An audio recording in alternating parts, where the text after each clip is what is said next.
again? Stiz. Stiz? Stiz, yeah. Stiz? Nah, shout out to them, man. I mean, even given with the last year card where you had so many big names, you had what? That was the bill collector, We should never do that again. I like how we did that at the same time. We should never do that again. Ever again. I didn't even notice that. Ever. I'm putting on the heart glasses too. Yeah. What the fuck? We groovy today. You should join Go Fire with this shit. But anyways, shout out to Battle Academy. Stiz, all of them in Philly continue to try to bring back that Philly vibe. And it shows that it's still a market here for battle rap. This No Remorse Reloaded card looks amazing, yo. I'm not even gonna hold you. Starting from the bottom with Dub the Phenom and D.I. the Henny Man, two you more say you really some of the most underrated talent in battle rap right now. When you got D.I. the Henny Man, shout out to Jay Black, he even spoke on it on his pod, well, his show and such, just saying that like D.I. the Henny Man, instead of just hosting, he needs more plates. He shows that he really cares about the game, the purity of battle rap, and you know what I'm saying, taking hold of his skill. You know what I'm saying? Shout out to he can rap too though, like right. Like D.I. What was his league? Do or Die Battle League? Mm-hmm. Nigga battle Verb on there. Water, I had to get that water. But even battling, having your own events, then to the point where you going around having dope battles, like URL definitely is, you know what I'm saying, missing the ball, dropping the ball with him right now. But hey, he gonna get that love in Philly, and he's going against a serious opponent.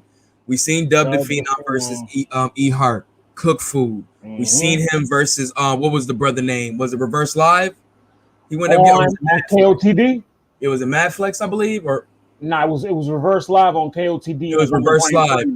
Dope battle, but he went crazy though. Dub the Phenom is something you do not play with lightly, and I'm gonna keep it tall with you. I got him probably taking this battle. Yeah. I have him taking this battle. Are these one rounders? Do you know if these are one rounders or three rounders? I'm gonna go off the assumption that they are three rounders, just so I can have a reason to have an excitement to talk about it, because you know how I feel about one rounders. But who you feeling with this battle, man? I think I got Dub, man. Like, don't get me wrong, Henny. Look, Henny man, we love you on the show, Henny man. Pull up, facts. Henny man, kill shot, all that. We fuck with it. I'll have a wine Dub shot. The Phenom. Water shot. Nah, I got the gin on deck, man. You already know. But yeah, back to saying Dub the Phenom. Dub the Phenom is just like, yo, him and Reverse Live. If it was reverse, because I know he got a Reverse Live. He got a KOTD play during the I believe it was Reverse Live where he cooked food. He went crazy. Like I said, the E-Hart battle. Yo, that's what I usually lie. He kind of bodied her, yo. Like, he kind of bodied E-Hart. And that's, you just don't say that on an everyday basis. You know what I'm saying? It's rare. I think E-Hart, he's from Philly, I believe, too. This is a home play for him. Oh, yeah. He's got that. He gonna feeling himself too crazy. That home cooking gonna be too much for Henny Man. Enes and Kaboom versus Ryder and Cuban. I like this battle. I really do like seeing the DMV guys, you know what I'm saying, eggs, whatever, they homies. So I'm about to keep doing the Goonie shit, but they just homies at the end of the day. But I like when they team up on the low, like not even on the low, like anytime they team up, they do really well. Like Ryder and Jack versus Twerk and Drugs. That was a dope battle. The 2-on-2 per se, even you got called pussy every round. Their rounds were dope. With Team Hami? Yeah, but neither here nor there, their rhymes were dope. Or if you even take away the shit when it was, what was it? Was it Ryder and who was it? It was Ryder and somebody versus Snake Eyes and Dougie. Oh, Born Legacy 5. Who was he teaming with that night? Ryder and Jack. It was Ryder and Jack. That was their first. Bro, they went crazy.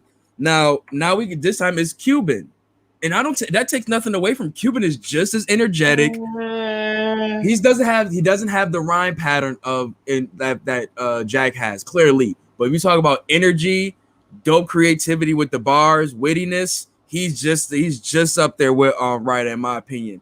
You look at the battle where they had against who was it? Where he did the boxing scheme. I know as far as Cuban, his recent performances that stood out to me were Young Cannon. That was it. It was the Young Cannon battle. Young Cannon. That was a rookies and vets battle too. I remember the joint he did, the war vet joint. Like he knows how to get creative with battles. And what type of battles do you get your most creative in? Is 2-on-2s. I think the team will be fine. I think the chemistry will pick up from there. Now you go on the other side with Enes. I'm not too fond of Kaboom, but that's more so your realm. But I know Enes in this realm has been wildly entertaining, and him in the 2-on-2 format, we is just going back and forth rapping. That's their era's type of shit. Have we seen 80s baby shit though? Back and forth rap. That's 80 baby shit all day. Have we seen Enes in the 2-on-2 yet? Like in this era? No, but we seen him battle rap in this era, and he looks comfortable as shit. That nigga, Enes, when he's in his bag like that. Once again, a person of nice wit, very entertaining on the stage, can show creativity in his. I'm not going to sleep on this battle. It's more so Kaboom. I'm looking at to see if he can keep up with Enes, but I'm going to go Ryder and Cuban. What were you going to say? Two things that we need to look out for in this battle. Kaboom's, he's prone to choking a lot. So we got maybe Enes he's gonna have to carry a lot of that weight of the team because Kaboom is known to give battles up. We've seen him That's all I'm saying. On this same platform. He gave up that battle. Oh my god, that was nasty. That was nasty, bro. And then the second thing is Enes, whenever he tries something new, he always loses. I think he will try something too new because what he's been doing has been working. Because the DNA battle comes to mind. He tries. No, we're not gonna go that far. We're not gonna go that far. Like I said, we're talking about Enes in 2021. He's been way more comfortable than that. You go way far back to bring up the negative. Like you go decades back. I'm an asshole. I'm sorry. Shout out Jared. No, what's happening? My boy out here on his shit, bro. You already know. The DNA rematch, though, Enes did a lot better because he stuck to that old Enes. He needs to stick to that old Enes in this battle. But when I think of it like his KOTD performances or some of his like just a lot of his like indie battle league joints. It's been really I knew somebody was gonna do that. Y'all need to get your brain out. Grape Street Ari? See, that's what's wrong with y'all. See, if I go around white people, they're gonna think I'm ready to go to a festival. That's y'all niggas mind. See, y'all got me out here talking like Charlie Clips. Throw it up one time. Man, throw it up one time. Nigga rock. I'll be like, what? Yo, you gotta chill, Clips. But nah, like I said, that's gonna be an interesting 2-on-2. But like I said, I got Ryder and Cuban probably wiping the floor with them though. You feel me? I got Enes and Kaboom, man. I'm a sucker for the nostalgia. Oh damn! Now this battle, I ain't gonna lie, bro. Get your negatives out the way now. This is the one. This is gonna be one of the ones, bro. Like this is a type of battle where it's just like, if you're just a fan of dope writing and entertainment, like these dudes are about to give you so much credit. I think, one thing I will say. Let's say who we're talking about. New Jersey Twerk versus Chef Trez. This is heat. I love this matchup. I love that, you know what I'm saying, Stiz is giving Twerk a plate. Like, not saying that he wasn't getting any plates, but after that nasty choke, niggas wasn't trying to see Twerk at the moment. And let's keep it tall. We're kind of like backtracking on everything we've been saying just because of our excitement. But look at the match. I mean, anytime you see dope matches on paper, we're going to do this. We're going to do this. You know what I'm saying? I can't help it. Maybe it's us or maybe it's me. I love seeing like great potential for matches. You know what I'm saying? Even though some fucked up shit can happen, I can't take away the raw emotion that I see when I see a battle like this. You know what I'm saying? Like, and it's more so I fuck with Chef Trez too. Chef Trez has been needing an amazing plate like this also. Because if he goes crazy, this is big for him.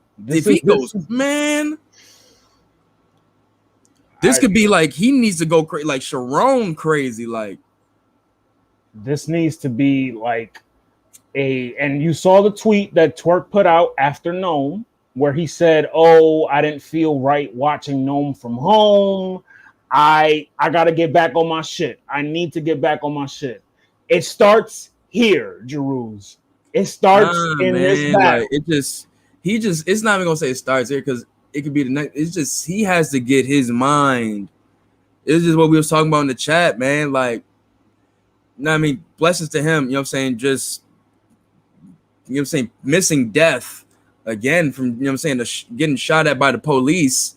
But it's just like, man, I just wish he would not be in situations like these or in places like this where stuff like this happens. It's a lot of crazy shit that happens to him. It's just, I mean, I know as you call it, everybody would say, oh, well, you just get up and move and it's always okay. No, it's not. That's not always that true. Easy.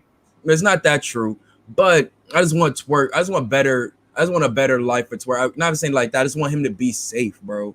Like, I want him to be safe and at peace enough that he can live out the dreams of that he wants to in this music shit, bro. Whether it be battle rap or music, because he's too talented for the shit that's happening to him. Because we don't want to have to be sitting there saying R.I.P. Twerk one of these days, bro. You saying, you know what I'm saying? Too talented. He's too talented. He's too talented. He has too much of a gift to this world, bro. So that's just off tangent. But I say that to say that I really hope he gets his shit right. You know what I'm saying? And gets into a space of peace that he can be able to really, really show his gift to the world. And for me personally, I don't know if he's in that mindset right now. Maybe he can pull it off with having one of those 1 day, 2 day crazy miracles. If he does, hey, so it be. But I know that guy's name, Chef Trez, is always gonna come prepared with 3 of them things in 3 rounds. You know, more than 3. Lately, he's been doing 4 of them things. Right, but neither here nor there. I'm gonna go Chef Trez, and I think if Chef kind of like dials back on trying to do so many of those, he can really go crazy with the pen. If this battle goes down, how it's like, I ain't gonna lie, not to cut you off, but I don't want to put too much hype on this. But on paper, this gives me Chef Trez versus Craig Lamar in the Spit That Heat era type vibes. Easy. If you look at it on paper, you talking about pen versus pen, like this is that type of vibe where you can maybe Trez and Flyco. Nah, bro, I'm talking about this right here, bro. When it was just like, yo, damn, he said that. Damn, he said that. It was one up. You know what I'm saying? And I feel like it can be that. You know what I'm saying? And that's just if Twerk is. It's up. If he's trying to. If he's here, if he's all the way here, you know what I'm saying? Chef has to be there just for the potential that Twerk can get there. You know what I'm saying? He has to be at 110. That's because Twerk has the possibility to go 120 at any time. Especially on these leagues. Small league Twerk is damn near undefeated. Bro, it's like going to the record for that nigga, bro. Yeah. It's like really like going to the record. Fam, if this battle is supposed to go, if this battle goes down how it's supposed to go down, like you just said, both at 100%, I got Twerk 2-1 in a class. I'm not mad at that at all, man. Let's move on to the next. A-Ward versus Shotgun Suge. Shotgun Suge is on another stop on Ryder's Way, and he's gotten to another crazy intersection in life. What's wrong with this nigga, man? Why does he keep doing this? He's doing this to himself? Is he a masochist? I don't know, bro. I don't know if he just think he has something on like all of these guys. Like, you know that picture of Charlie from Always Sunny in Philadelphia with all the fucking things pointed together. Like, I feel like he just think he has so many things he can just break down on these guys, and it's just all going to shit in these battles. Like, all the information he got to like just destroy these niggas, destroy these writers with his thuggery. It's just all going downhill. I will say he will get around. He will get around because Suge, you can't body this nigga for as much as you can. You can't 3-0 this nigga for some reason. You can beat him 2-1 clear, but you can't 3-0. I mean, Suge is always good for a good round. I'm not mad at that. I'm not mad at that. He's good for 1 round, but A-Ward is just the rebel. And I think he can get away with one because just the strength of not strength of schedule, but the quantity of the schedule that A-Ward is trying to pull right now. I think he might take it a little light on a round for Suge? Let me look at the date of this battle because I have a theory. This is July 26th. No, this and is when June. is Max out? This is this weekend. When is sorry, June 26th. Sorry, yeah. When is Max out? First week of July? Max out is July 10th. July, so second week or so? Sidebar, that's my god baby's half birthday. Love you. I'll be there. Half birthday? Yeah, my niece is doing a half birthday for her. What's a half birthday? It's like I don't know. It's different. You don't even know. I don't know, but it's Moana themed, and I'm going as Maui as per request. So you crazy, bro. I can't wait to see this. But I can just go with A Ward 2-1. I feel like just lyrical prowess is gonna take over. Like he has a lot of, you know what I'm saying. Sugar's not been on a good winning streak. There's a lot to go at with Sugar right now. And I feel like a lot of these matches that he already had are like already contractual. If I was Sugar, I'd have been like, yo, all right, let me take a break and go back to the drawing board and go try to do whatever I thought I was gonna do going into this path of destruction I thought I was gonna have. I got to go back to the drawing board because it's not working out. You said the last pod, dog. It started with Jay. Like it hasn't been working out since then. It didn't. He lost to Jay. He lost to None. He lost to Danny. Who did he battle before that? He lost to Suge. He lost to B-Dot. Like, I mean, that's probably the closest battle people try to give him. You know what I'm saying? But he lost every battle he's pretty much been in. Skinny Suge hasn't won a battle yet. Now, Skinny Suge's won some battles, but he hasn't won a battle in 2021. Well, that's when Suge's been skinny. Now, Suge been slimming down for about a year or two now, bro. I would say about a good year and a half, maybe two. What do you think his last win? Remember, the last win. Damn. But you know me, bro. I'm not no fucking. I'm not no damn encyclopedia. I gotta look up his damn verse tracker. Shotgun Suge. Let's see, verse tracker. They need an app, man. For real. They really do. Like URL needs a way to like track these like not just app win-loss records, but just win-loss records, period. Mm-hmm. Because they just count the app win-loss and it's real misleading. Yeah, I don't even feel like looking for it. Let me go to URL real quick. Keep forgetting. I'm not gonna lie. I wanna say fucking what's the for Pat? Who did he battle before Pat? Yeah, we're going that far he's back. 3-14 on the app. That's a first round pick. Let's see. He gets a lottery pick. I think he even did he beat? No, I think did he lose it? I think Young Cannon beat Suge. Did Young Cannon beat Suge in that Ultimate Madness 2 showcase? Who? Young Cannon. Nah. I think that battle was debatable. That might have been a debatable battle. But looking at it, man. Yeah, B-Dot, J, None, Brooklyn Hands. Maybe Hands. He probably run a Hands battle. I mean, that's probably about it, though. It's Hands, though. It's not. Yeah. Shotgun Suge versus Snake Eyes. I don't remember that battle. I remember it, but I don't remember it. Yeah, Smack Volume 5. Oh, because it was a 2-day. That's true. Yeah, it's dark for Suge right now, bro. And A Ward might put the fucking nail in the coffin for bro.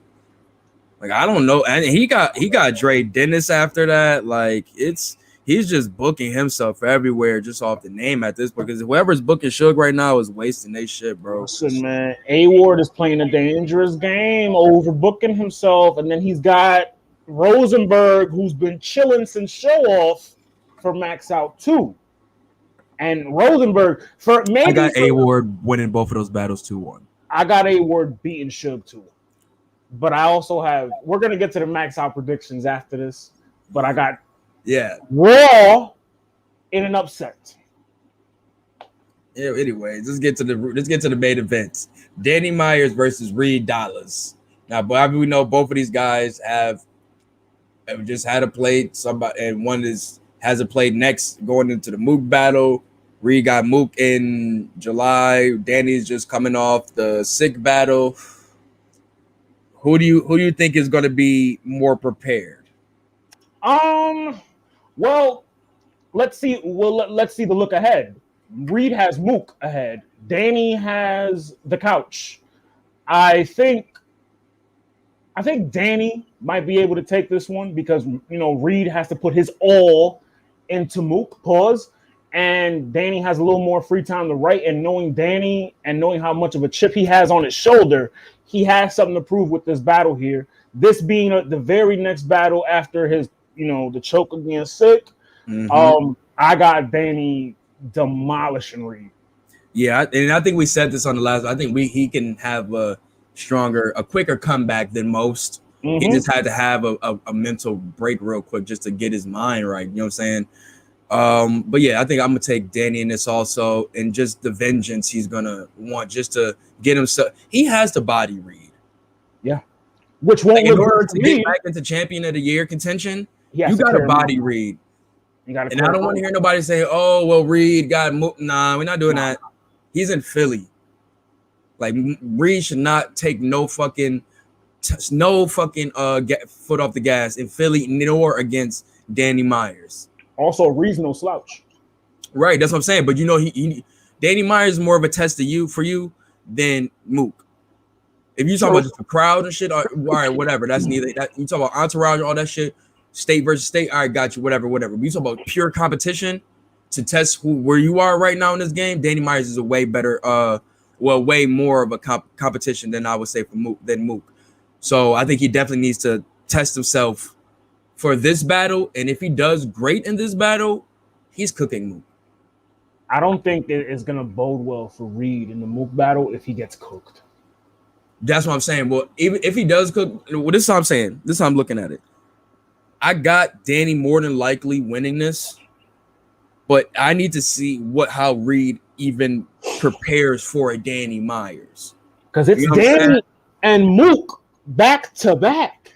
But what I'm saying is, if you up your pen, even when you came from the Rum Nitty battle, and you up it even more for Danny Myers, that only lets me know that you're going to destroy Mook.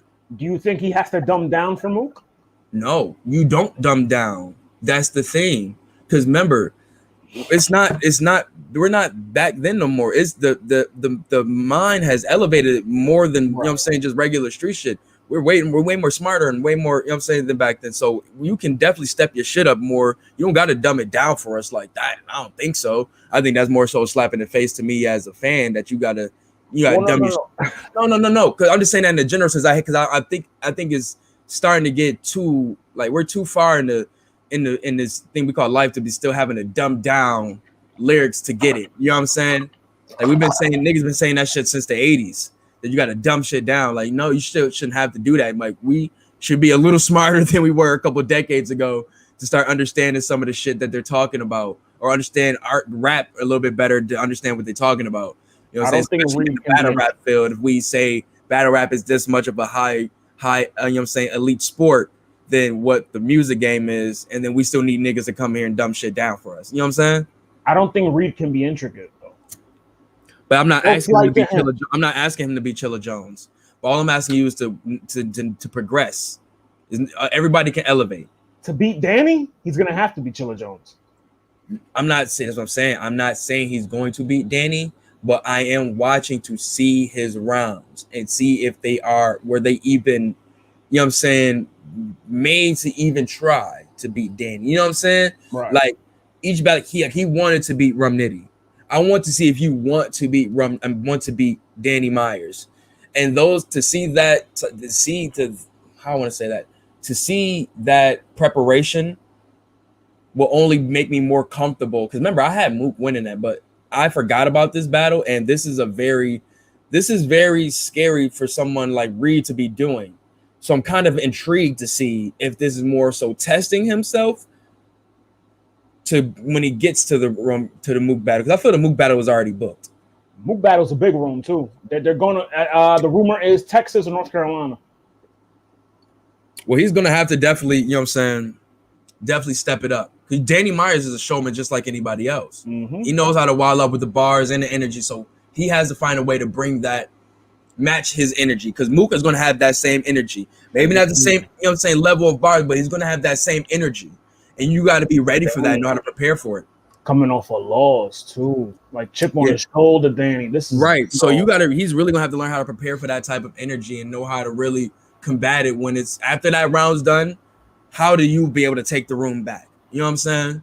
That's what he has to learn in this battle for me to be able to really have a chance against Mook, in my opinion. It's gonna be dark for him versus Danny, though.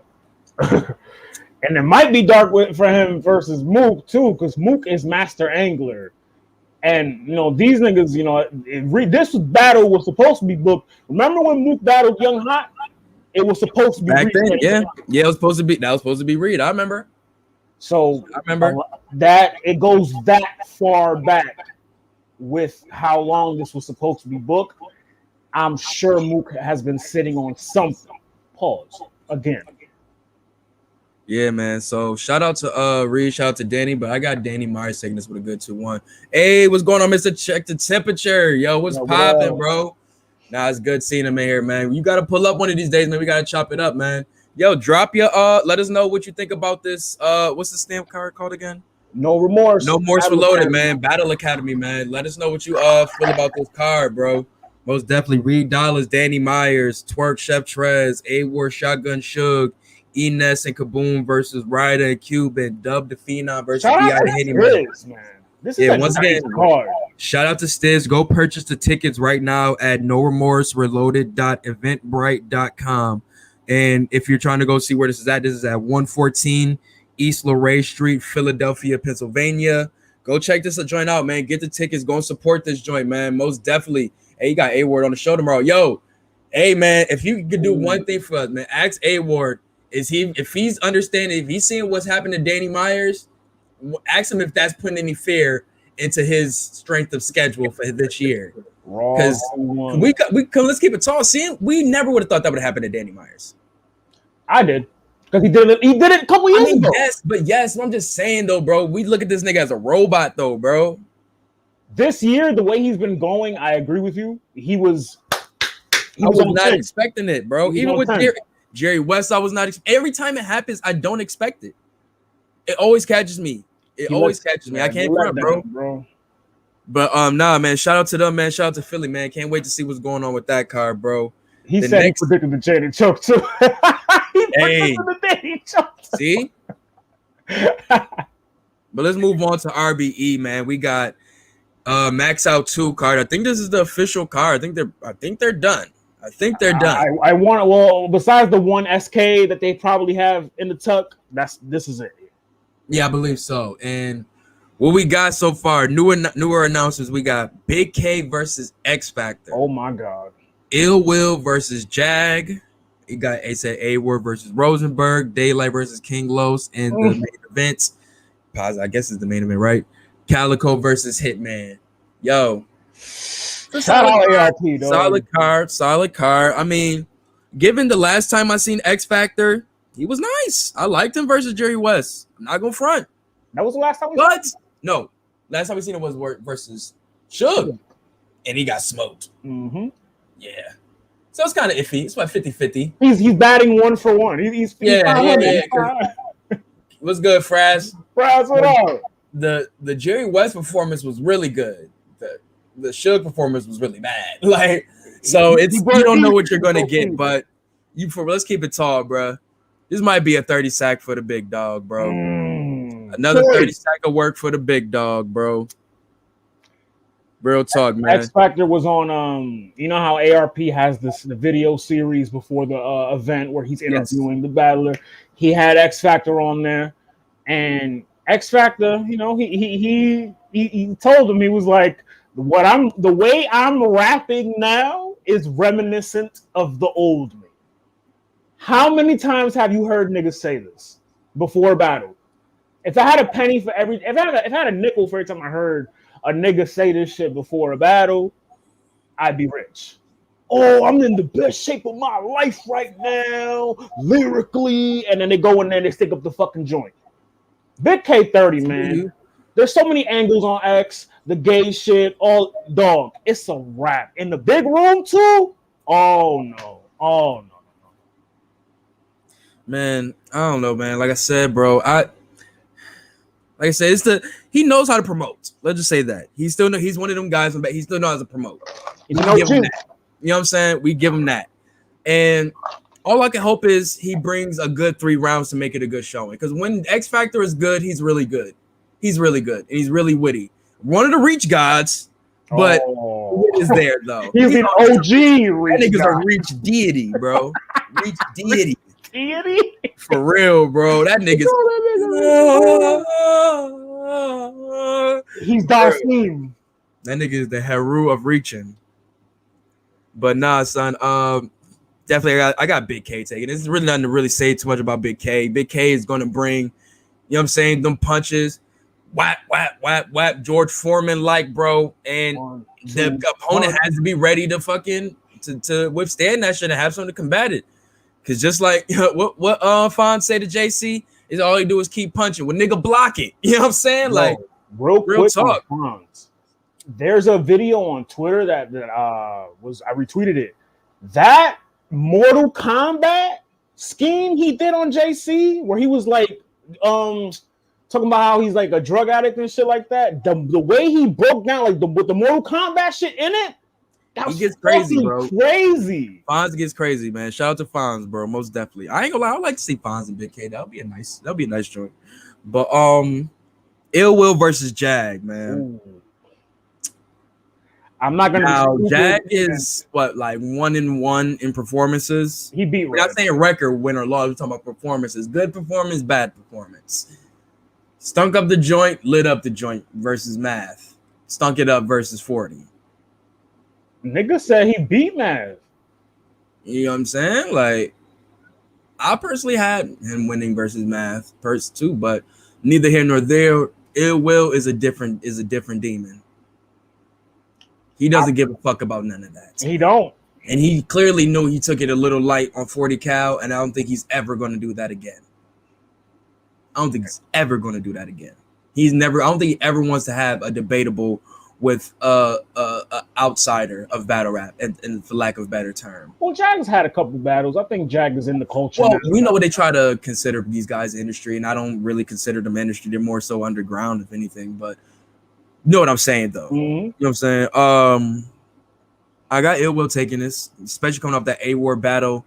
I don't think he wants to even go anywhere further down from there. He should continue just to go up. You know what I'm saying? Because anytime Ill Will is on this level, he's always top 3 or top 4 of the year. You know what I'm saying? Like, you can never take every year. Huh? He gets robbed. You feel me? Year. And I think he just has to continue to keep doing his thing and not take that foot off the pedal, man. Like, you have like, not saying like neither here nor there, like Chilla Jones finally got his just due. Not saying that you have to wait or you supposed to wait for that, but you really got to snatch that shit. He battled the right people though. Chilla, that shit with Chilla was a perfect. That's storm. The thing too, and I gotta say that too. And he battled that's Sean. The thing with him. I think that's the thing with Ill Will, bro. I think he just at this point he's taking certain battles for the bag. Mm-hmm. It's not that he's having bad performance, it's just the people you're battling is not really doing anything. Because you'll have an amazing joint with A-Ward, but not see you versus Jag, and I'm like, what the fuck, bro? Like, I want to see him back on URL at some point too. Man, I just want to see him with better opponents, bro. Well, he'll get that on URL, is what I'm saying. That's true. That's true. Him and Easy. I said it last show. Him and Easy would be a war. Him and Fonz would be crazy. Him and Fonz. Him and I say him and Chaos too. Him and Chaos would be nuts. That would be a hilarious battle at that too. Him and fucking Lou would be crazy. Mm-hmm. It's a lot of place, man. I ain't gonna lie, man. I think he might need to take a break from RB for a little bit and go see what's happening over at URL, because I ain't liking these plates, man. The thing is, URL, I mean, what's his name? ARP can give him way better place in this. He has given way better place in this, but it's not consistent. You know what it is too, I don't fault ARP in this. It's the fact that the battler accepts this shit too. They gotta know what to accept and what not to accept too. That too, but his resources, and I mean, this is me just assuming. His resources are kind of limited because when you think about it, if he sets up a battle, right, but between battler A and battler B, but battler B has ties to URL, you know, and knowing that URL, they'll go back and they'll tell, you know, P or whoever, yo, I got this set up for this day. Oh, what league? Oh, that's RBE. Oh, let me give you this, and you don't have to battle over there. It's happened before. Like that's the whole Big K and Av shit. How does Av get a URL contract randomly out of nowhere? So it's not that ARP can't give him the big places. It's that when he tries, they blindside him with the bullshit. Like, yeah, man. I just think he needs to start taking his place more into his help. He has to take his resume more serious, man. We know he's a legend for sure, but we just want to see with a consistent more plays of just having a year that's like, yo, hey, Ill Will, that was his year. You know what I'm saying? I don't want to see you. You know what I'm saying? He takes I won't say he takes the foot off the gas in performance, but he takes the foot off the gas in his momentum. It always gets stunning for me. But let's move on to the next joint. Rosenberg Raw versus A Ward. Go and get your shit off, bro. I got 2-1 Rosenberg, man. And please say Rosenberg. Why. Tell him why, please. He's been sitting since the first max out. He hasn't taken any plates. He's been talking heavy. Shout out Restore Order. Shout out Swave and Ike P. He's been on there a couple times talking spicy, selling the fight like he should. Mm-hmm. A Ward has a battle damn near every day at this point. And you got to think, when is this going to catch up to him? This is, you know, I know what he's trying to do, but like it happened with Danny and like it happened with many before him, it's going to catch up to you. I think it's in this battle, personally. Of all battles, this battle, I don't know, man. Because think about it. He's been talking heavy to him too, bro. He ain't like he just been chilling in the cut, like quiet or nothing. Like he been talking heavy, bro. To Rosenberg. Because A Ward, okay, so A Ward takes an L to Rosenberg. I don't really do nothing to A Ward. A Ward, he's pretty solidified. Rosenberg does a lot to A Ward. Nah, I mean, the thing is, Rosenberg, this is everything for him. A Ward is everything for him. He's locked in on A Ward. Rosenberg is here. A Ward is here. So he's looking up at A Ward like, I got to take you out to put my name in the hat for, you know what I'm saying, in these conversations. So I think that's what Rosenberg has in his mind. That's that chip that Rosenberg has on his shoulder. That's the motivation. Isn't that every battle he's in, though? I guess you could say that. You could say that, but he's not always the favorite. He's not the favorite in this either. Oh, no. Rather, he's not always the underdog, because with Show Off, he wasn't the underdog. People were saying Rosenberg 2-1 before the battle. I ain't gonna lie, bro. I'm betting on the house, bro. You betting on the house? I'm betting on the house, bro. A Ward with a solid 2-1 clear and possible 30 if he has. Bro, I'm sorry, bro. Rosenberg has nice moments here and there. The Show Off battle was a nice that moment. Is a here, and then we'll wait till we see the there. That was a here. That's a fucking bar, B. I'm just saying, my guy. I'm just saying, bro. I'm not jumping on the Rosenberg wave yet, bro. I mean, I'm not either. Like, it's just Rosenberg. You can't tell me a battle he's clearly won. And a minute, Rosenberg. Right. So why would I choose him for this? No, lost, not won. Fuck, what's wrong with me? Lost in a minute. Bro, the battles he's in, I don't watch because they be. Oh, that's what we doing. Yes, I don't watch Rosenberg battles. I don't, bro. When has he been a draw? Max out won. No, bro, that was the most. No, I'm lying. That's not being a draw, bro. That's having a good performance. Nobody was there to see Rosenberg, but they came out of that building talking about. That's Rosenberg. Not being a draw, though, bro. That's having a good performance, and I give him that. That's having a lasting impression. That's a good performance. I give him that. Is that not what we do this for? Is that not what they do this for? Yeah, but one time out of how long since he's been battling? You acting like this nigga just got here. Well, not that he just got here, but this little streak that he's been on. Yeah, I mean, he kind of. Who did he battle before this? He battled Rex, I believe. Beat Rex. He battled Craig Lamar before that. Beat Craig Lamar. And you cared about those battles, right? He battled Ice. He beat Ice. You care about those battles? I mean, like, they count in the lexicon or in canon or whatever you want to call this battle rap world. It counts. So you telling me you care about Jon Moxley matches on AEW Dark? Nigga, it counts on his record, right? Do you care about his matches on AEW Dark? Bet if it was Omega, you care, right? No, because when's the last time you seen him on there? Janela. And that was when 2019. That was when Dark started. That was when they were trying to get this shit. Thank you, sir. Thank you, sir. You ain't watching none of these niggas that you watch on Dynamite. Like, unless you're just a fan, then you probably watching them. But come on, bro. No. Why you do like bro? Rosenberg matches are dark matches, bro. Like he's probably built himself up to finally be on Dynamite. He built himself up to finally be on. He got the streak. You know what I'm saying? That's how they do it on Dynamite. They have you on Dark. Then you build up the streak on Dark enough that you could be on Dynamite. That's what Rosenberg is right now, Joey Janela is wild, dog. I didn't call him Joey Janela. You called him Joey Janela. That's a wild comparison, B. You never heard the word Joey Janela come out my mouth until now. That's who we're talking about, though. That's who you're talking about. A nigga that I never said the man's name. I said Jon Moxley. Rosenberg 2-1. Debatable. It'll be a debatable battle. It won't be a clear win for either side. The Rebellions are gonna kill Rosenberg though. I got A420. Yo, I ain't gonna lie, I'm going A430, bro. You forgot about the rebuttals, didn't you? Yeah, I'm going A430 clip, bro. 30 in the cross clip, bro. In the crossbow. Damn. 30 in the crossbow. He doesn't keep a gun, he keeps a crossbow. Like Zelda. Yo, don't you hate when this happens, bro? What is that? When you just pull random strands of long ass hair out of your shorts. Nigga, who you with? Huh? I'm by myself. Nah, I'll be pulling them out of somewhere, but it ain't my pants.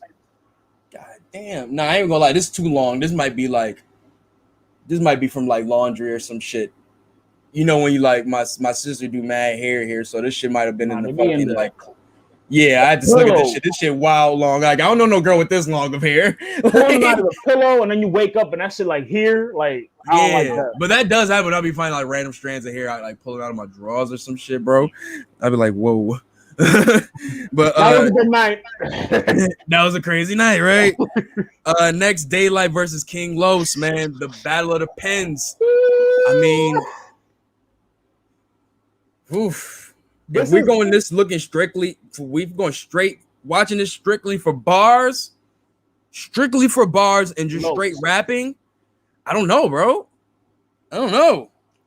Well, Daylight was on the video series I was talking about earlier with X Factor. He was on that too, and he said that originally, well, no. ARP has said it on the Chris and Bias blog. Shout out Chris and Bias. That he originally had booked Swave and Daylight for Mac 2. I know that would have not gone well. No slight to Swave, but I do not want to see that battle. No one wanted to see that. So, and like I had said earlier, what did you think happened? Daylight was probably like, yeah, no. I don't know what was going to happen with that shit, son. But Daylight versus Swave, nah. I'm happy they switched it up, and you know, Daylight and King Los got a cool connection anyway. They haven't split not in the sense of like they're gonna like this is they know they're coming here to rap, man. No crazy extra shit. You know what I'm saying? There's a showmanship of our skills. If we get the Daylight that battled Rock, let's keep it talking. Los was dope as fuck versus Ice. He was, but that's a punching bag. We're gonna get a nigga here nor there. I'm watching him. If I take that And if I put that into a like say like all right, take Daylight and Rock and take that, that's an amazing battle. You know what I'm saying? So that's just looking from their last performances. This is gonna be one of the ones if they really go crazy, bro. And Daylight, especially if King Los is like prepared, like, and I think he will be more than like for most part he will be. I think this is gonna be crazy, but I'm gonna go Daylight because I know he's gonna have those little things he know that battle fans will lean more towards. You know what I'm saying? Different ways of setups, and you know what I'm saying. You know, different ways to attack, and you know what I'm saying, shit like that. That he is gonna lean towards for Daylight, and he just, I mean, he goes insane on the RBE, bro. Did you see the little snippet that he put out aiming at Los? No, I didn't. Let me see if I can. You gotta send me. You gotta start sending me this shit, bro, in the chat. I do, man. I'm slagging, man. Hold on. I'm gonna post. I think it's on YouTube. It's like a little 1 minute, like where he's just like sending. It's like a little freestyle type of shit. The first part of his first round that he would have had for King Los in 2018 is what it is. Interesting. I'm gonna send it in the chat, and if you wanna put it up here. Because Daylight, and he said this in the interview, he said that he's kind of happy that the battle is being booked now after the Tay Rock battle, because he feels like everything happened for a reason. Because had that battle in 2018 happened with Troll Daylight, he thinks it wouldn't have turned out as good, and as it wouldn't have been as big as it is now after the Tay Rock battle. Than it would have been in 2018. 2018, he feels like it wouldn't have been such a good battle because he wasn't up here. He wasn't in it, and I think that's why he took some time to focus on music and shit like that. Nah, I'm listening. Like this nigga, and again, big room Daylight. We haven't seen him in a big room in a while. He can rock a big room. That's also important too with these kind of events. To understand where I was in mentally and how I was going to set this battle up. Let's get it.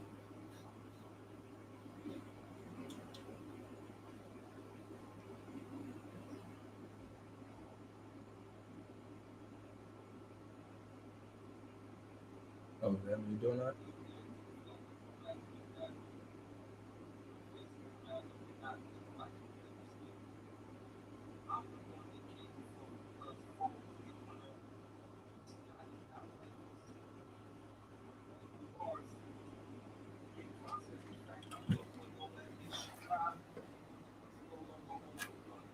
Hold on, I'll be back. Bring that back.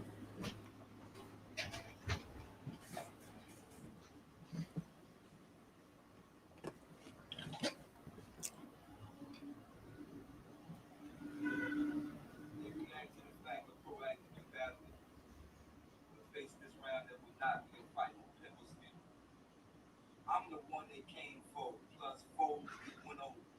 You see, I did not write for the simpleton. If you are a simpleton, you can't process the fact I'm up 1-0 as they shoot live. It's no longer all for one and one for all. I split a simpleton in half with the 5. I like how I play with the number 10. It's a simple mental hyphen. I've been dreaming of bars, brain stringing the chords to get my mind wired for Zion. I had to stop thinking negative and let my thoughts score. Come on. Subtract the fact he sat on the sideline and dashed all the competition. Listen, don't let that take away from the art form. It's gonna be hard for him.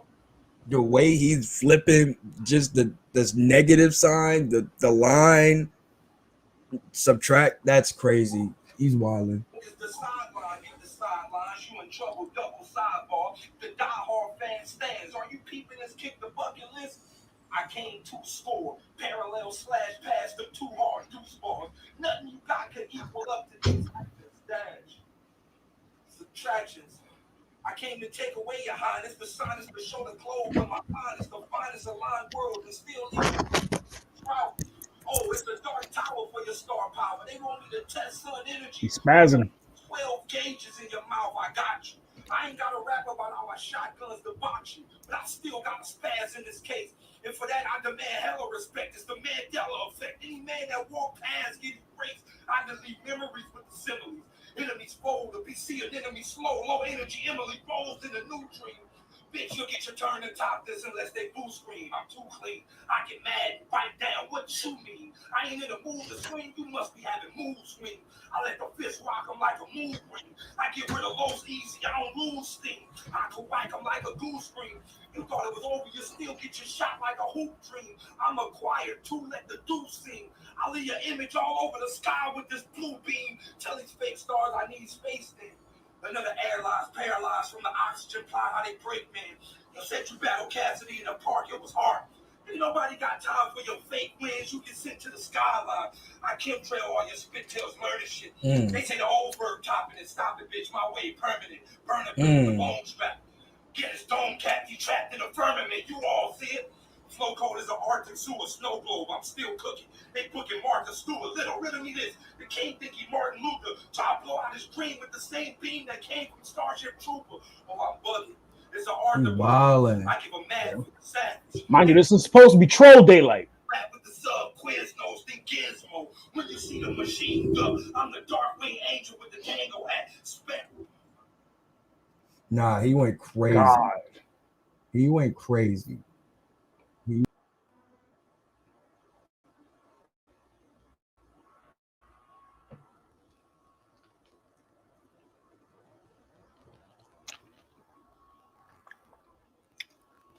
That was troll daylight. Mind you, troll daylight. Think about that. That's troll daylight coming at Los like that.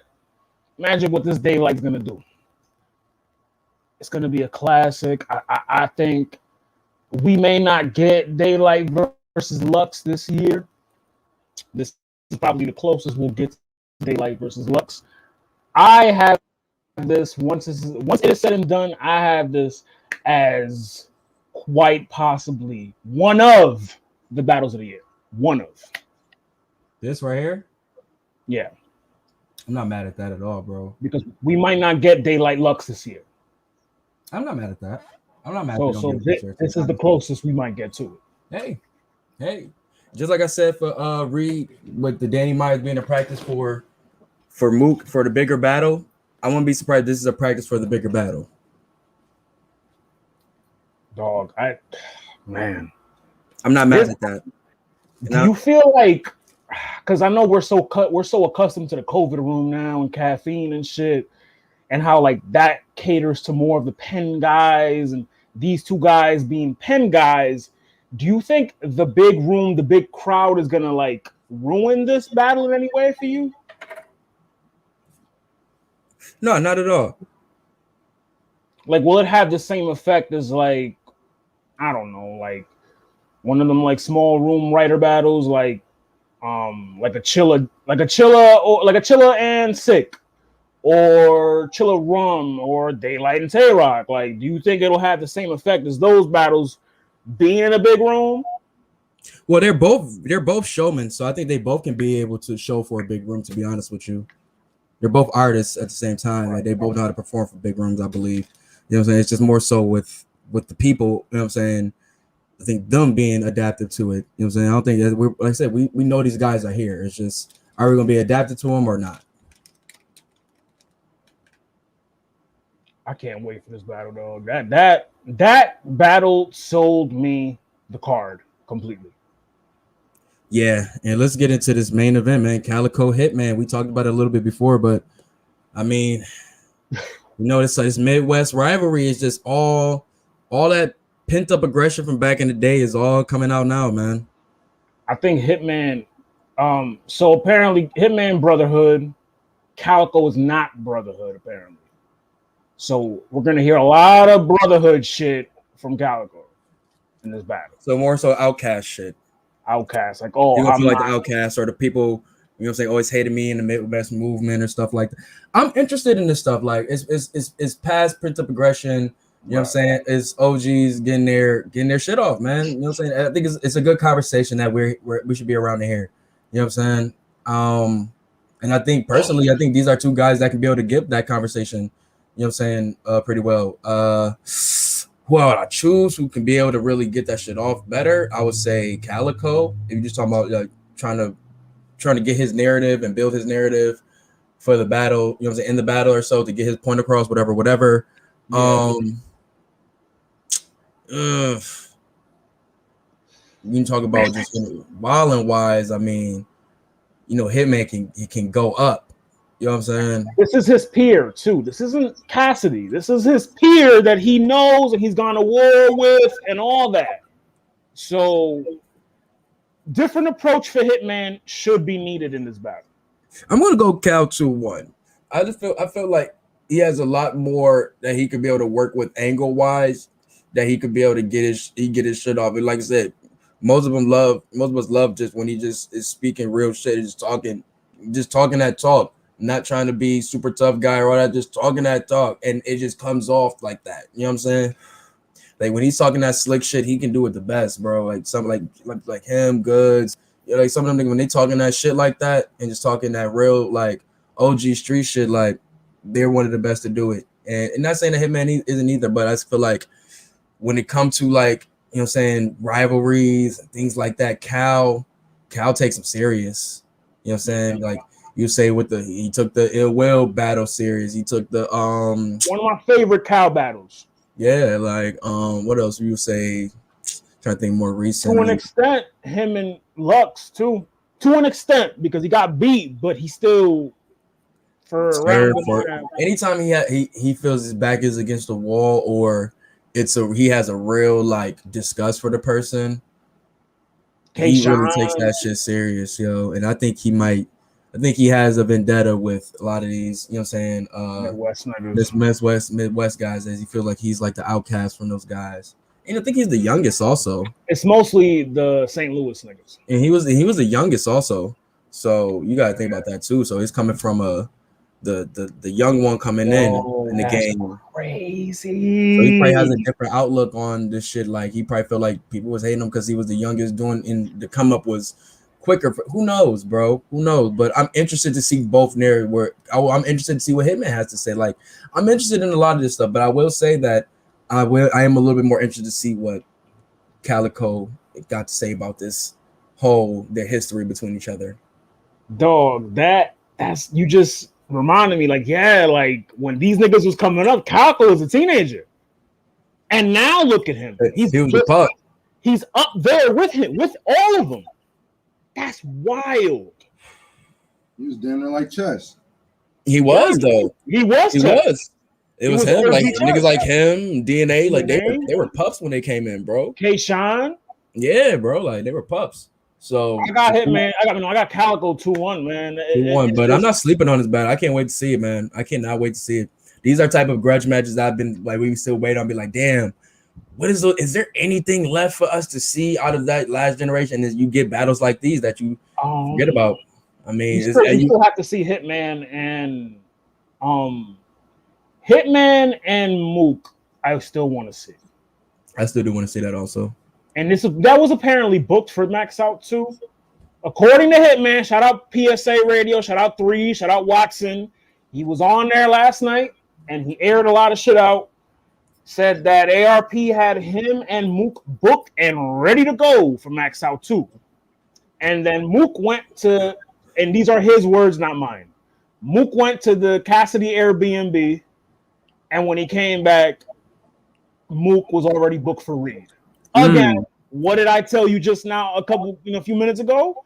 ARP tries to set up these matches with niggas that have ties to URL. And what ends up happening? Remember that's all they own shit in there though. You know what I'm saying? Smack wasn't there. Think about even with the easy battle. You know what I'm saying? Rex called Beasley and said, yo, you know what I'm saying? Like niggas was in there and they call URL. They ain't call ARP. So that's up to the battlers where they wanna go get the bag. You know what I'm saying? Shout out to Hitman for being the man of his word and sticking to I'm battling here. Well, this is where if I'm booked here, I'm booked there. If I'm booked over here, I'm booked here. That's how you go. That's how these guys go. That's a foreign concept to most niggas. They're work for hire, bro. They're you know what I'm saying? They're work for hire. They're not contracted nowhere. You know what I'm saying? Like unless it's for a battle, that's where I'm showing up. at the end of the day. But shout out to ARP. This is a dope card, man. I can't wait to see it. ARP, pull up, man. We're trying to get you on, man. Pull up, you and Lawrence. I know another joint we got what's the name? Loso and Hustle. Loso and Hustle. Shout out to John the Dom back on bullshit, man. What I was about to call them RBE. Fuck. No, they back out here, man. I'm happy to see it though. Not even being funny though. Like I'm happy to see it. I do like the talent that John has produced up there, from the clones to what I'm saying, the Loso, Street Hymns, all that nature. I like what's my man? He revitalized a few niggas like a lot of Zayas. C Money. I like him too though. He's really nice. Who else has been good over? He's been working heavy with Super Black. Like he's been doing really good over there. Like, you know what I'm saying? He's been working with a lot of great talent down there, man. That's been getting some good shine. But this card right here, we got Cash Flow Rizzy versus Cheddar. I ain't gonna lie, I don't know who they are, so I'm not really gonna talk about that too much. I mean, if somebody do know about them, like real talk. I'm not even being funny. If somebody who's listening to this, tag me in a battle of theirs that they think is dope for them us to listen to. You know what I'm saying? Let us know about either one of these guys. Cash Flow Rizzy versus Cheddar. Let us know. Then you got Street Hymns versus Yoshi G. I think this is like the prequel to B. Dot versus Yoshi G that we're getting. This is Street Hymns, the 2-on-2 with Bonnie and 40, but just like 1-on-1. Yeah, but you remember, like you said, that Yoshi and B. Dot battle is in the talks of being booked and such, right? So what do you think you get? What do you think you're gonna get with this battle? Right, yeah. Street Hymns is like Saga, right? Like he's gonna talk to her like she's, you know what I'm saying? What's her name? Mary Magdalene or something? Like, ain't that what her name was? Yeah. Yo, that shit. You got just an angle about Mary Magdalene. I'm telling you, I know she's gonna get brought up. I know she's gonna get brought up. Yeah. It's gonna be one. It might be Yoshi that bring her up. Shit, I wouldn't be surprised if her that bring her up. But nah, I mean, this is gonna be like, I think it's gonna be the prequel to what the B. Dot and Yoshi battle is gonna be, and I think she's preparing herself once again, for when that B. Dot battle happens. You know what I'm saying? Just seeing what type of shit she would have to, like, just preparing herself for a person with that type of intricacy with a pen. I think drugs gave her the same thing too, though. Same thing, but real talk though. You know what I'm saying? I think all of this is gonna help her for when that B. Dot battle happens. Like the wins and whatever, you know what I'm saying? I think every battle is a lesson. So she's gonna learn more for if that battle does happen or when it does happen, she'll be at least better prepared. Because if she was to go straight into that battle, literally a lesson in every bar. Nah, for real though. If she was to go straight into the B. Dot battle, bro, she might have got smoked. You know what I'm saying? But man, I think she might approach, you know what I'm saying, that battle. And hopefully, you know what I'm saying, I'm interested to see how she approaches this battle. I'm interested to see how Street Hymns approaches this battle, because I don't think he ever had battled a woman with her type of content. So this is very interesting. Yeah, I forgot about that. I really like Street Hymns. He gets busy with the pen, and I think they both are going to try to really get busy with their pens on the low. So I'm interested to see this shit, man. Hymns, gentlemen. I ain't gonna lie, I might still take Street Hymns. Gentleman's 30, dog. Hymns. I go 2-1. Yoshi she usually stills around. I ain't even gonna do that to Yoshi. Like her second round versus drugs was fire as hell. I mean, her third round against Bill was a classic. You know what I'm saying? Like she can remember her fucking first round, bro? Like, oh yeah, we talk about like, I was doing legacy. Like she can get crazy with a round, but she can do real talk too. Right. Let's get on to the next one. Clone versus Shotgun. Here we go again. Is this gonna be the Shotgun Suge slander episode, man? I don't want it to be though. Here we go again. Like, why is he doing this to himself, man? Yo, and it's Clone. Clone is going to go. He raps like that. He's going to flip his name into obscurity, bro. Like, you fat like the old Suge. I'm dangerous like the old Suge. Like, you know what I'm saying? Like, he gonna do some shit like that. I got Clone taking this 2-1 because even Suge is going to have fatigue somewhere. What's first, this or A-Wood? I don't know, bro. I would probably say this. When is this? July 11th? And that one was the 25th of June. Yeah, probably. Oh, He might be all right for this one. yeah. Clone 2-1 clear, man. Like, I'll take Clone 2-1. Suge needs to stop this writer campaign and just battle another bully or battle like somebody he can be. I don't know, man. Like you said, maybe they need to go back to the drawing board, bro. Like, and just write another crop of niggas. He wants another project because this project ain't working. You know what I'm saying? The hypothesis, the experiment, all of that is not working, bro. I commend the work. I commend the effort, but nah. The project failed. You feel me? That's all. The project failed. And let's see what we got for the main event: Loso versus Miss Hustle. Now, we know we're not gonna get Miss Hustle versus Coffee at Heir to the Throne. Heir to the Throne 2. And you know what I'm saying? Shout out to Miss Hustle, you know what I'm saying? She, you know what I'm saying, put the news out there that what happened and such, you know what I'm saying? She didn't have to, you know what I'm saying? Blessings to her, glad that she's okay, car accident and such like that. Thank you that she's alive, most definitely at the end of the day. But now, you know what I'm saying, that's gonna get postponed to another card. Coffee saying that's neither here nor there. I think that's battle still gonna happen. Yeah, Coffee ain't about to let that shit slide. Right. That's a play. That's a play right. for her. You feel me? Like, why would you say, "Oh no, I'm not. No, I'm not gonna battle her"? Like, exactly. You got it, Chief. You got it, Chief. It's your world. Show world. I'm just here. Show world, right? Like Miss Hustle's gonna lose sleep. But anyway, but now so we gotta wait on that. But now we got Miss Hustle versus Loso. I like this. He can't talk that shit he was talking to Vixen to Hustle. First of all, he has to look up to rap to Hustle. He did. He was surely looking up to Shuni. He was looking down the fair while he was commencing to cook their fucking boots. He was going like this. Like, shout out Loso, man. Stop playing. Loso don't be playing with these women, bro. He do Hustle not be playing. Is a different kind of like. He already said, "I'm not the mother Christians." I like Hustle because, like, when she rap, it's like not only is she an angler, but the conviction. She could punch too. She could punch, and the conviction and the punches and the delivery. She's a great entertainer. Also, she can move around that ring just as well. Showwoman. And that's what we're going to see on that. We're going to see them going crazy on that stage, bro. We're going to see them like owning that stage, and this is going to be a show. These two are going to put on a show. I'm really interested in this battle. I don't know who to pick. I'll be honest with you. I got Loso, bro. I'm not jumping off the Loso bandwagon this year, bro. He's been on a tear, bro. I don't care. He's been on a tear, man. He beat Jerry, I believe. I got to still. I still didn't watch it, but I didn't because I missed it on the joint. I still haven't watched it yet, but there's a lot of people saying he took the battle, but I still want to watch it for myself to see the performance itself.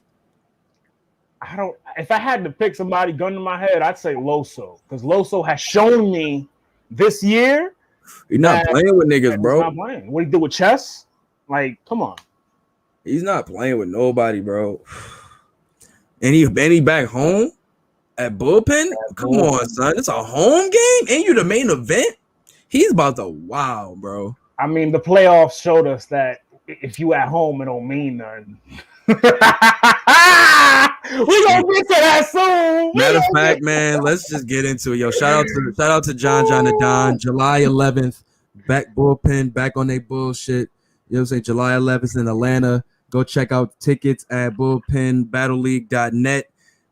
Get your tickets for the live event and the pay-per-view. Go check that joint out, man. Shout out to John the Don and the team down there in the ATL, man. Shout out to the Hawks also, most definitely. And speaking of the Hawks, Eastern Conference Finals.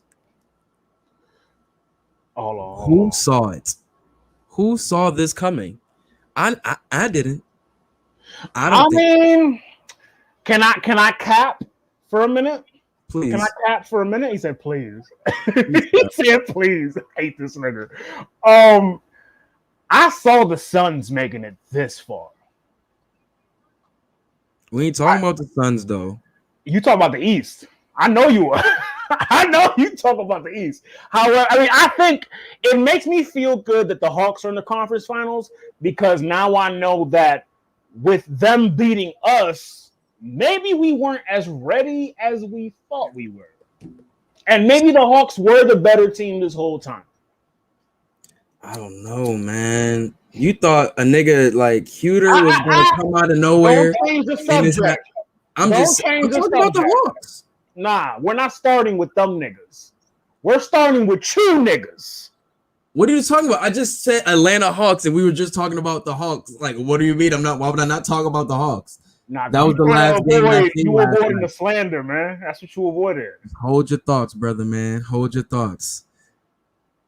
You just go, like you said, we're not about to escape what the fuck Philly just happened. Oh no. Ben Simmons. Shout out to Supreme Dreams and that fucking video of dude playing Doc Rivers and saying, I don't know if I can this sport is meant for me or some shit like that. Like the nigga just had the unluckiest fucking luck in fucking basketball history.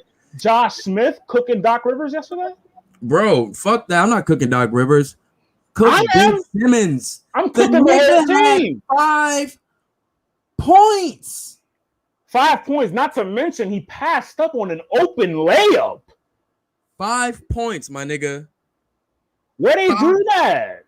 Like, that is disgusting. And the attempts, I'm even gonna say the attempts. No, don't even. Oh no.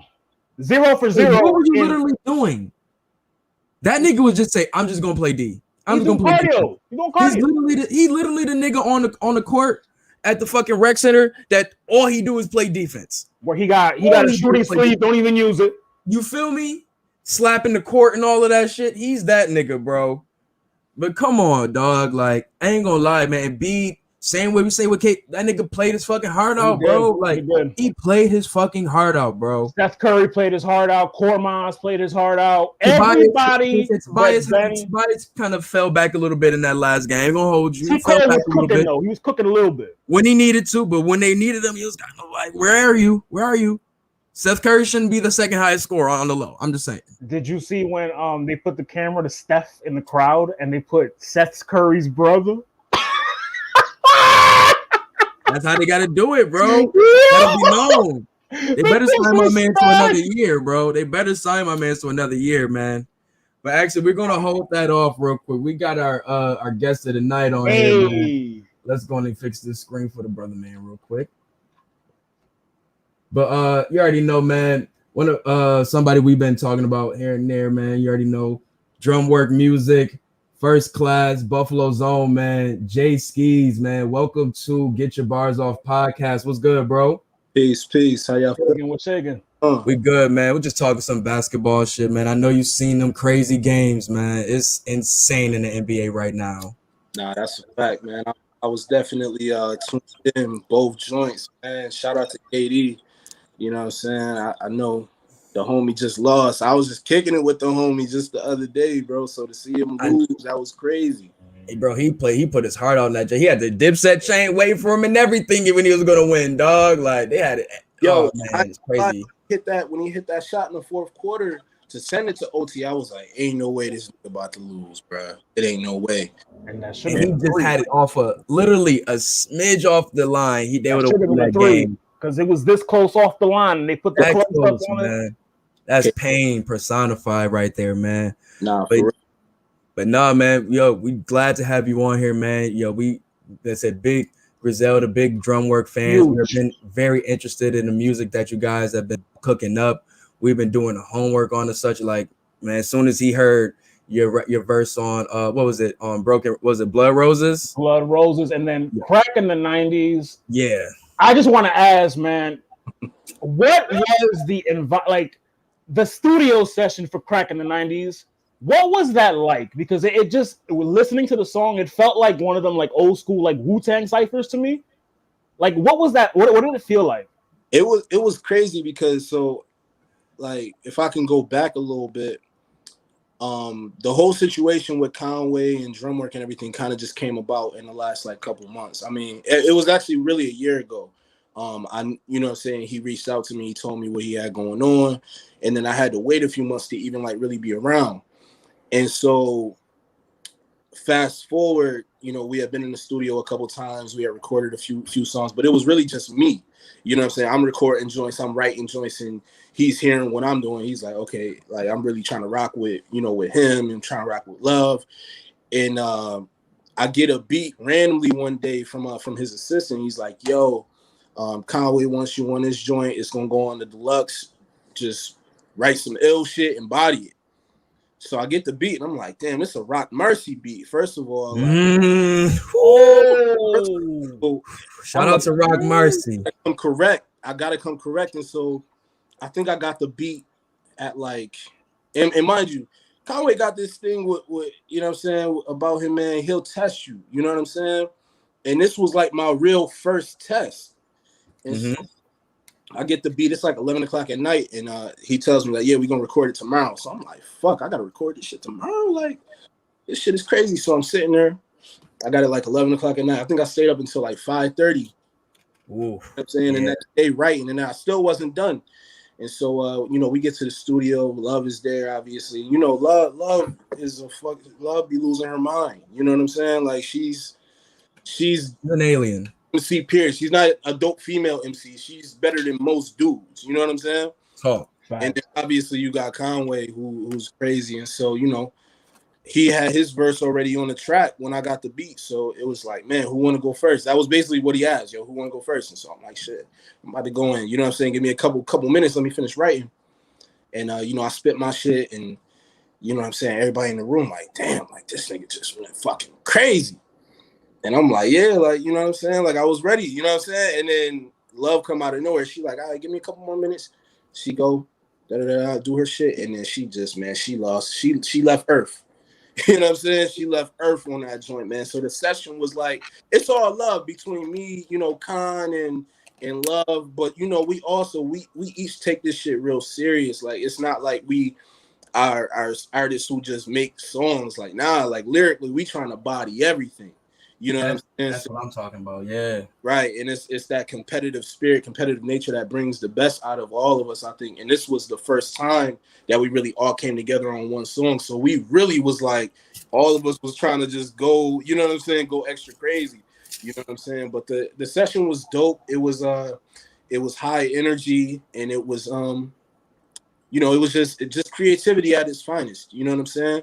And that kind of was what sparked drum work into being like, okay, these three right here is crazy. Because when the song dropped, if you go back on Twitter and look on Twitter and all that, like the day it came out, a couple days after, like there was, you know what I'm saying, people was making memes and and people was losing their minds, like what the heck, like who the fuck is Jay Ski, who the fuck is Love the Genius? Like this girl at the end lost her mind, you know what I'm saying? So, and I also like that one line that I got in there, the Aqua 8 and Revolver Ocelot shit, like now that's what a lot of people, like they kind of know me for that line now, you know what I mean? So it was a great session, to say the least.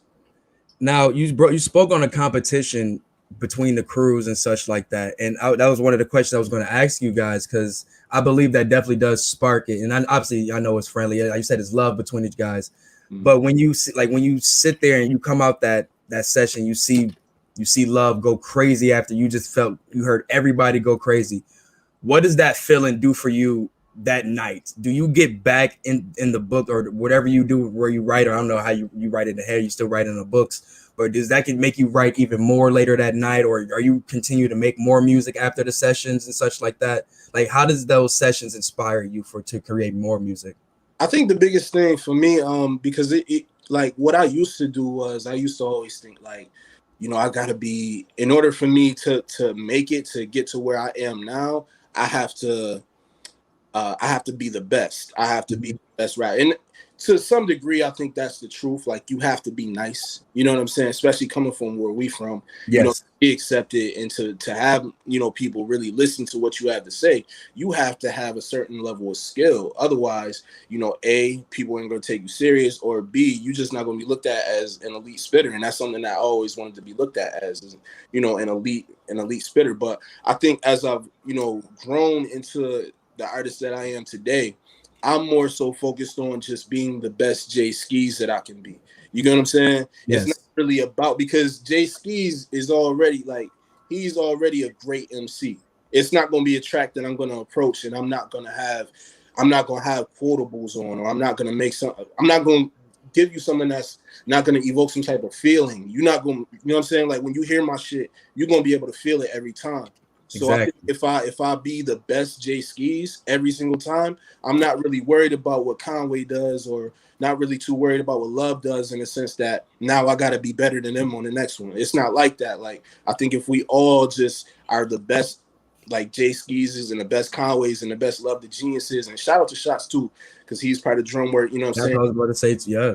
Yeah, I remember Lower East Side, but yeah, I remember seeing him from back in the day. Yes, sir. I think if we're just the best versions of ourselves, that's all that really matters, because we're just bringing our best, you know, our best foot to the, our best creation to the table, and just making, like, it's almost like you're making a meal.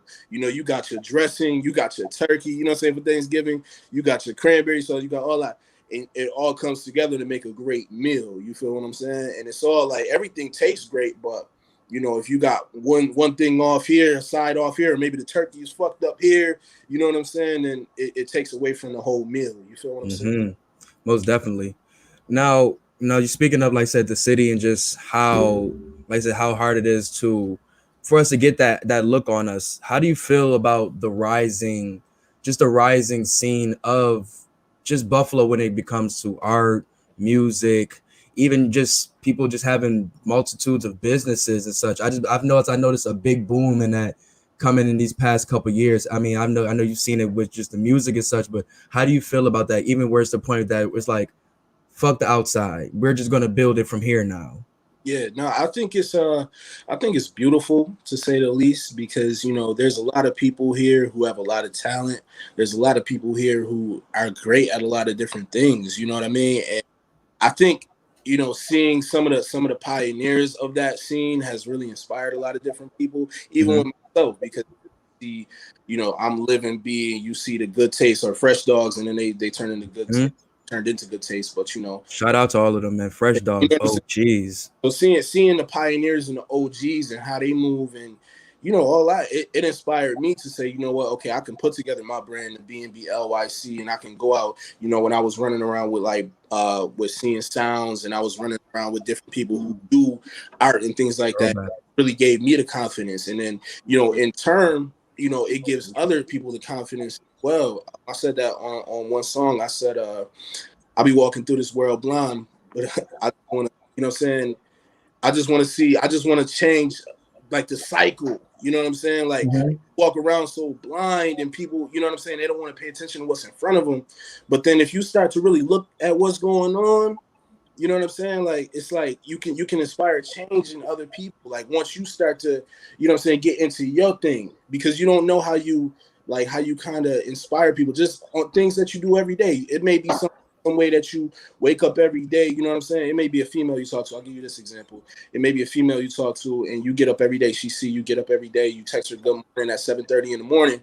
You know what I'm saying? You walk to the bus stop. She know your shit every single day. She may not say nothing, but then maybe one day she come to you like, yo, you don't even understand what you've been doing for me every single day, just getting up. And I'm getting up at 9:30, 10 o'clock. I'm just seeing you, you know what I'm saying, getting up, and I get your text message. I see you up every day, 7:30 shit. And then shit, she go out in the world, and then she, you know what I'm saying, she start waking up at 7:30, and somebody else see that. And impact. Fire, you know what I'm saying? So it's one big ass cycle.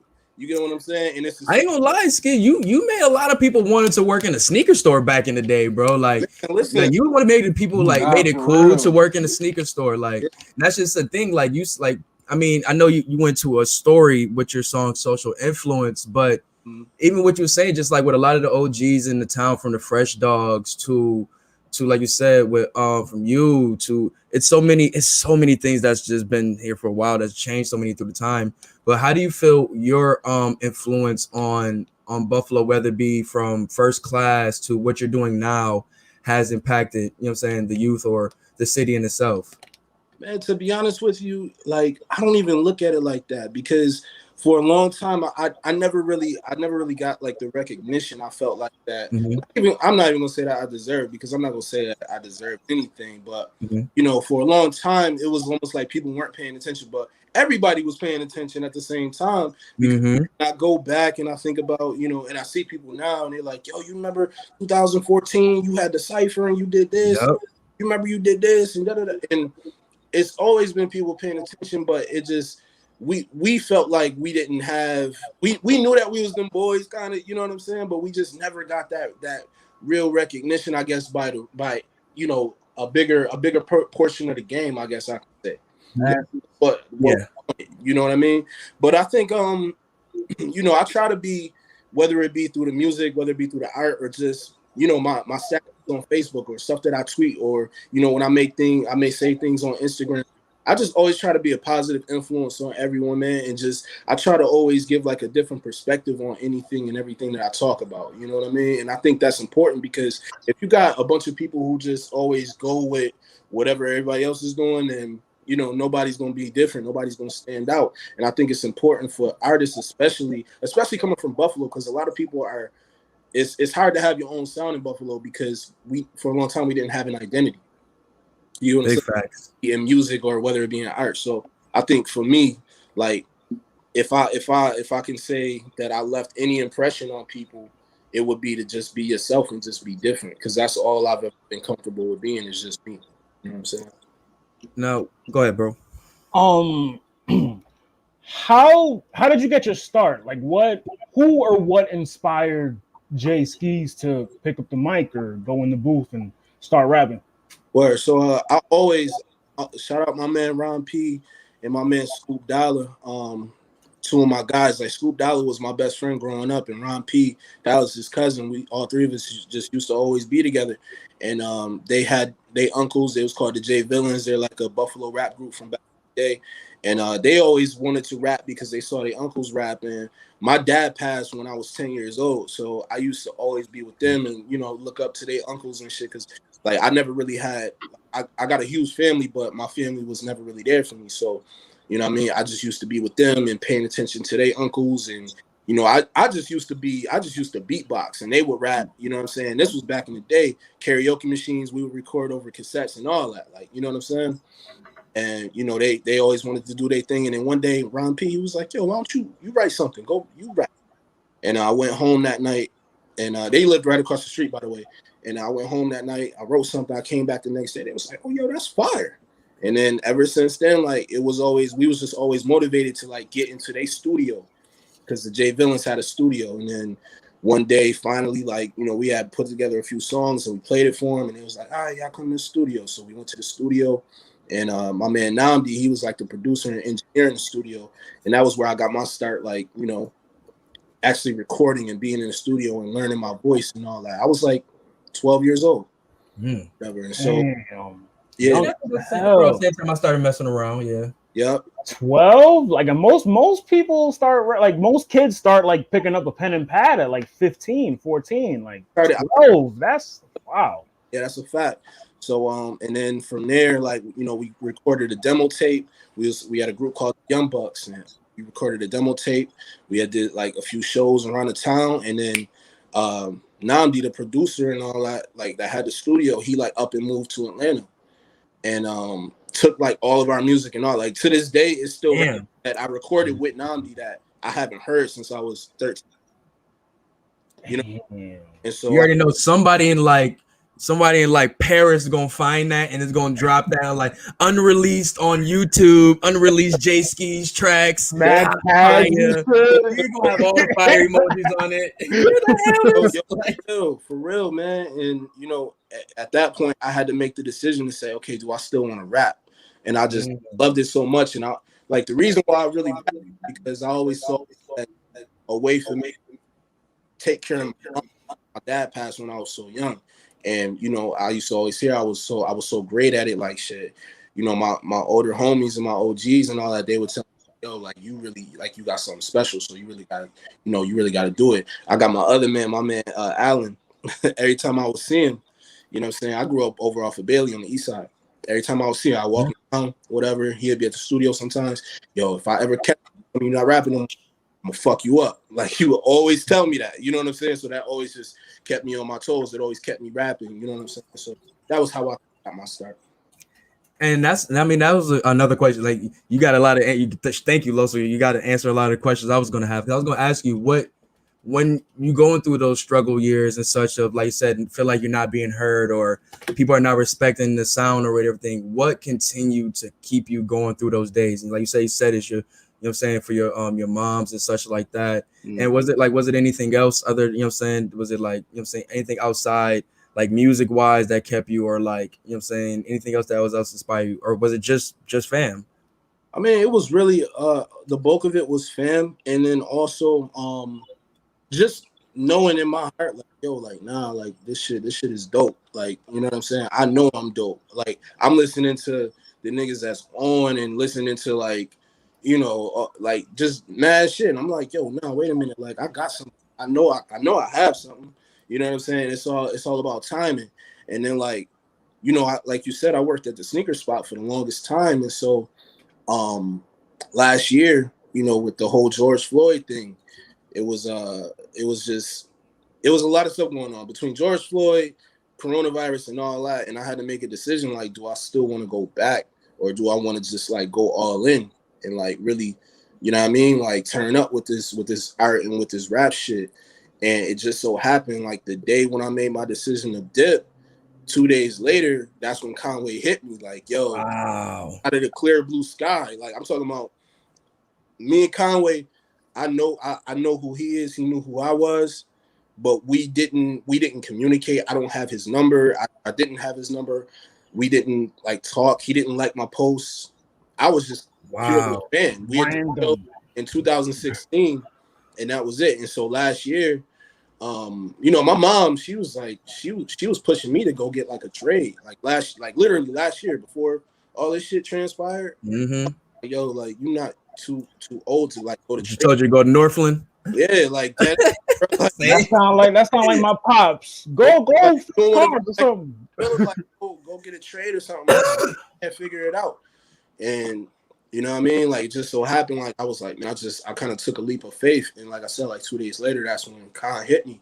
And then even, like I said, even after that, like, it wasn't even like things was like solidified yet. You know what I'm saying? As far as like the deal and all that, because he had hit me and then I didn't hear from him for another 3-4 months. Mm. So that whole time, you know what I'm saying, I'm talking to my homies, all that, you know what I mean? They like, yo, so like, what's going on with it? I'm like, shit, if it happened, it happened. But shit, if not, I mean, I'm just gonna keep going, keep pushing. And so that was when I came out with the asphalt calligraphy joint. You know what I'm saying? That has social influence. You talked about it earlier.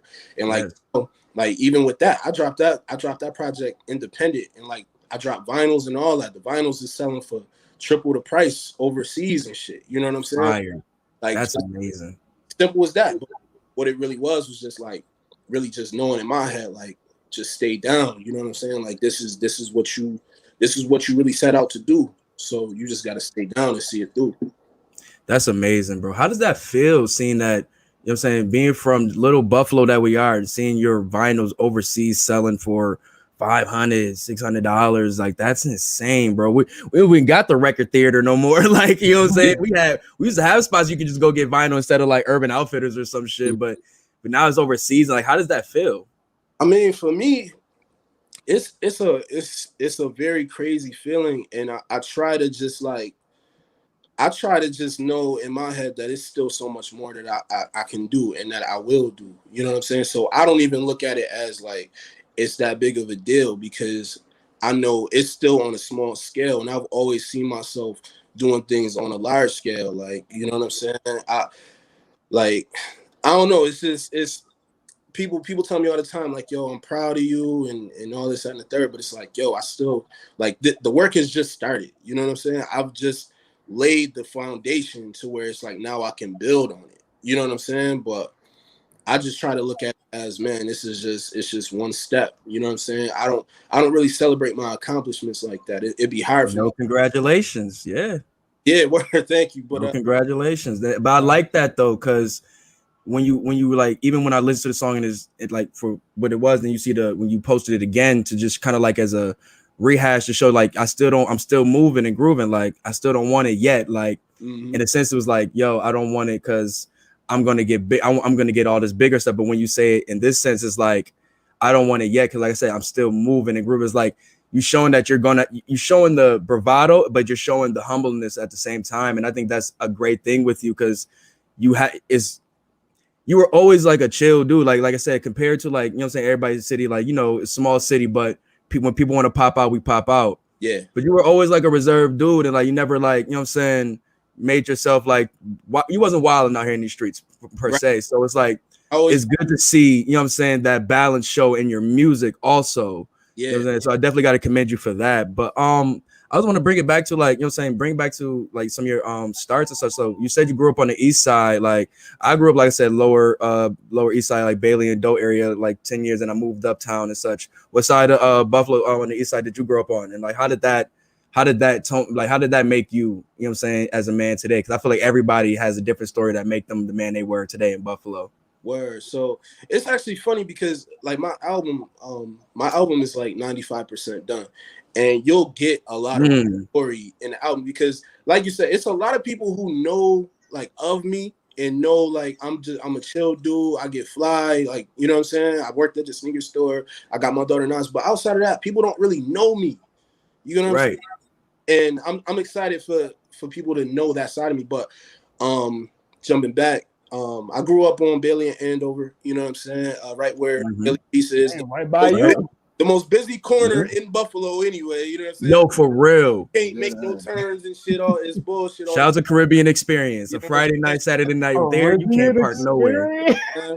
It's lit. Well, I grew up in the 19 and the 13, you know what I'm saying? Yeah, like it's actually funny because I kind of touched on it in one song, but growing up over there, it was like when I was growing up, like 12, 13, 14, 15, like the hood was crazy. It was lit over there. It's quiet. It's kind of quiet. I'm not gonna say that. It's mildly chill. Yeah. It's all right. It's all right. Like you go dormant. And you know what I'm saying, mind your business. You know what I mean? When I grew up, it was nothing but it was mad, just like, you know what I'm saying, kids my age over there. And we was all just on bullshit. Like we had a little hood over there and shit. And we was doing little stupid shit that we ain't had no business doing. You know what I'm saying? Like, but I was always smart enough to know that, okay, it was older homies over there and I would watch what was going on. Like, you know what I mean? This person went to jail. This person got shot. This person just got stabbed.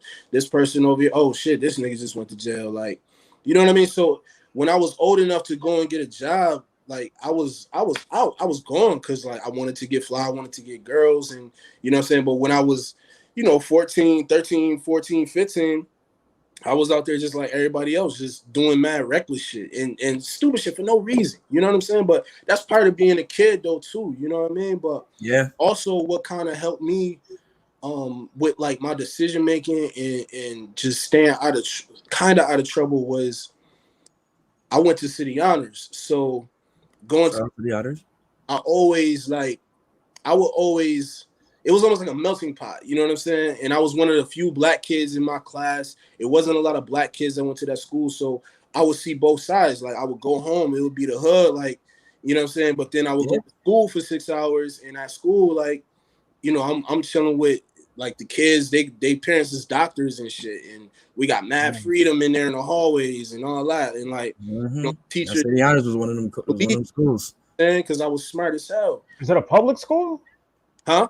Was that like a public school or like? Would you consider a public school? It was a. You got to take a test to get in there, and I went there from 5th to 12th. Dang. So I was in there for a short, and it's a great school. I mean, obviously, it had its bullshit, but overall, it's a great school, and I wish I would have took it a little bit more serious. I feel the same way with performing arts, bro. I should have been on them damn drum sets instead of just chilling in the back. But nah, man, it's definitely true, man. Like I feel like a lot of our upbringings in Buffalo, like whether it be uptown, west side, wherever you are, everybody has a different story in Buffalo, and it's a small city. But like I said, it's so much that happens in this city, and there's so many different stories that once again, you get a guy like Benny, you get somebody like you get somebody like Love, you get somebody like Shay, you get somebody like Conway. so many, so much, and so forth. That it's so many different stories, so many different vibes. Even to, you know what I'm saying, the underground, like our underground scene is insane, bro. Like it's so many multitudes of different artists. Like upstate New York is littered with talent. Yeah, for talent. like I said, I was part of that underground scene before all the drum work shit. Like I was out at, you know what I'm saying, the shows at Milky's. I was dog. I just was talking to my man about it. I'm like, yo, I just was performing for 5 people. Like I was throwing my own shows when nobody coming. I'm performing for 5. Like literally, I just was doing this. But they was doing the backyard shows. They was doing this shit. I think they was like 2 years ago. I remember people was doing those. We was doing the show at the backyard show. Bro. Yeah, bro. I remember even G-Rec used to do concerts right in front of the crib, bro. Like, bro, people was really out there grinding, bro. Like for real, it was no eyes on us, so the people was really out there grinding, man. I mean, we was trying to make something out of nothing, and shout out to everybody that's still doing it. Like, you know, I'm still cool with everybody that's still, you know what I'm saying, in that same struggle and still doing it. So, you know what I mean? I've been telling everybody, like, just keep doing it. You know what I'm saying? Because as people like me, people like Love, people like Shots, people like Lucky 7, like, as we continue to grow, that's just going to make more room for everybody else. Because now they seeing us and they're like, hold up, like, and that's a good thing too. Like you were saying, like about me is that as an artist, I'm a complete 180 from Griselda. I'm not talking about I can tell you a story about something that I've seen or somebody that I know may have done or whatever the case, but I'm talking about my life.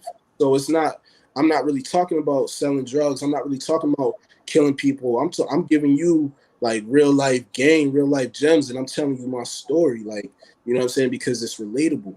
You know what I'm saying? So it's a lot of people here that's doing a lot of great things, man. And you know, everybody brings something different to the table. So I say that to say, man, everybody just keep going, man. Keep going, keep doing this shit.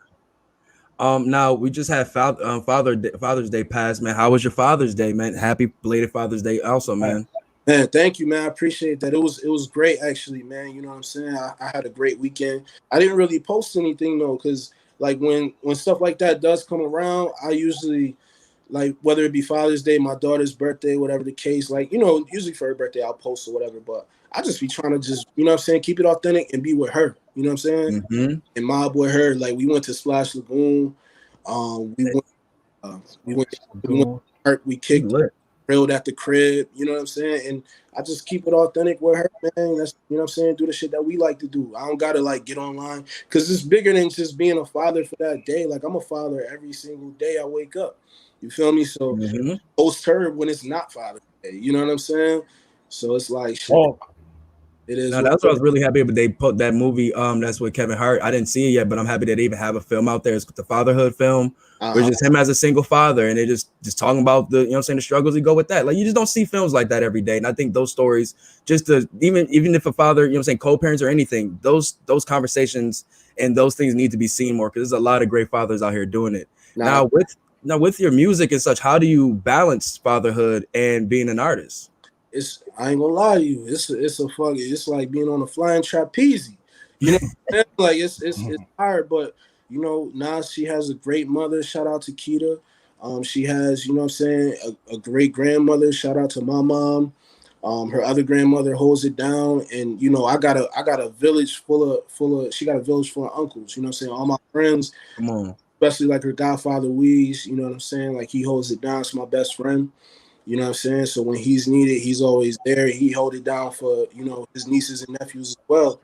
So, you know, it's a struggle, but it's like, man, everybody that kind of got around me, for the most part, sees my vision, and they understand that when I'm not there, it's not because I don't want to be there. It's because I'm actually there doing this all for Nas. You feel what I'm saying? For my, you know what I'm saying? Like, I just had a situation. I just was in LA, and I met like Alchemist, and you know what I'm saying, I was around like, Jay-Z, I was around hip hop, I was around he was at Rock Nation and all legends.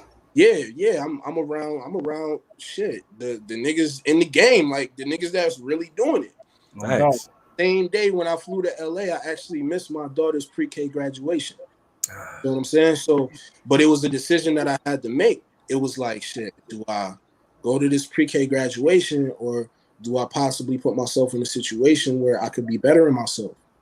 You get what I'm saying? So Mhm. it's tough. And I remember when I first got with Conway, he was saying that, like, yo, like, because he's a father, you know what I'm saying? And Yeah. he's just a great person, period. You know what I'm saying? Like, great with advice, great with stories. And I just pick up a lot of game from him because he's older than me. And, you know, he was telling me when I first got around him, like, yo, if you really trying to do this shit for real, like, you know, it's sacrifices you're going to have to make. And he was just, you know, telling me, you know, different things about him and his situation.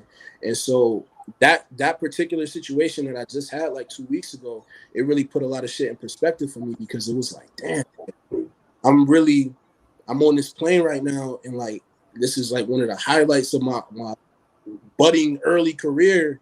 Yeah. I'm also missing this graduation, and I felt like shit. But also I felt secure in the decision that I made, because in decisions that you make like that, you gotta be sure, because if you're unsure, it ain't gonna go the way that you need it to go. You feel me? That's just the universe. The law of attraction, man. That's the universe and God moving shit around and testing you like, shit, what you gonna do? Mm-hmm. You pray for it, you ask for it, what you gonna do? You feel me? So I say that to say, and I was talking about this the other day. It's a lot of artists in Buffalo that want to do it. I'll give you this example too, if I got a second to talk. But when last year, when Conway had hit me initially, I was just like going to his crib and we was recording and shit. And then I get a text from his assistant one day, like, yo, we just peeled to New York. If you can get down here, come down here. I didn't know what we was gonna do. I didn't know nothing. I just got an address. And he was like, yo, if you can get here. Boom. Sent it to me. I didn't know where I was stay at. I was broke at the time. I didn't really have no bread. I was just like, shit, I'm about to just take my truck and we out. So me and Love hopped in my truck. We drove down. We get there. So y'all were already moving and grooving together, even be like, yo, this is like right after the signing or No, before? This was prior to the signing. We did, like I said, we did nothing was certain. Like none of this shit. Like, oh, so you and Love was already a package together. No, we wasn't even a package. Like me and Love, no Love. Wow. I've known Love since like 09. Okay. 09. Gotcha. We sitting there or whatever, and we pull up, and the address they gave us to, it was like this huge studio. Like I ain't never been in a studio like this before. It was like Cardi B Plex. They recorded part of Shrek in there. Fucking Eddie was in there. Big Eddie was in there. Bro, like I'm talking about, it was real serious shit in there. I walk in and Conway is in there. He's working on some songs with Hitmaker or whatever. So he's working. Shit. First thing he said to me was like, "Yo, I'm glad y'all came, because if y'all wouldn't have came, it would have told me everything I needed to know." And so I say that to say this: it's a lot of people, and he even said it. He was like, "It's a lot of people that wouldn't just drop everything and just come without knowing like what's going on, or knowing shit, I'm about to be in the studio, shit, I ain't about to go," or would be scared to even make that move. Yeah. But again, like I wanted it so bad. Love wanted it so bad. We was like, shit, Conway said come through, shit, we out. You know what I'm saying? And so I say that to say it's a lot of artists who won't just lay it all on the line. You gotta just lay that shit on the line, bro. Like if you really want it, and like I was saying with my daughter's graduation, it's like, yo, like I would have loved to have been there. But it's like, man, how bad do you really want it? You pray for it, and then when you get that opportunity, it's laid out in front of you. God put it there in front of you. It's like, what you gonna do? Yeah, man. I see. Definitely sacrifices have to come in order, you know what I'm saying, to really get the greater things in life, man. That's the obstacle, like you said, God puts in front of us. I always think that God doesn't just give you what you want. He gives you the plan, and it's up to you to go through that obstacle to get to there. You know what I'm saying? Like that's how I look, and I think that's a great outlook to look at. He lays out the maze, and you got to walk through it. Exactly, man. There you go. God helps them who help themselves. Exactly. Now, like you said, with your title, you had Asphalt Calligraphy come out last year. Now, with that title, you know what I'm saying, it's pretty much like say Asphalt Calligraphy. You know what I'm saying, crazy with the pen, things like that. So, in a sense, you're crazy with art also. How has Buffalo inspired your art? And another question, how has that art inspired your music?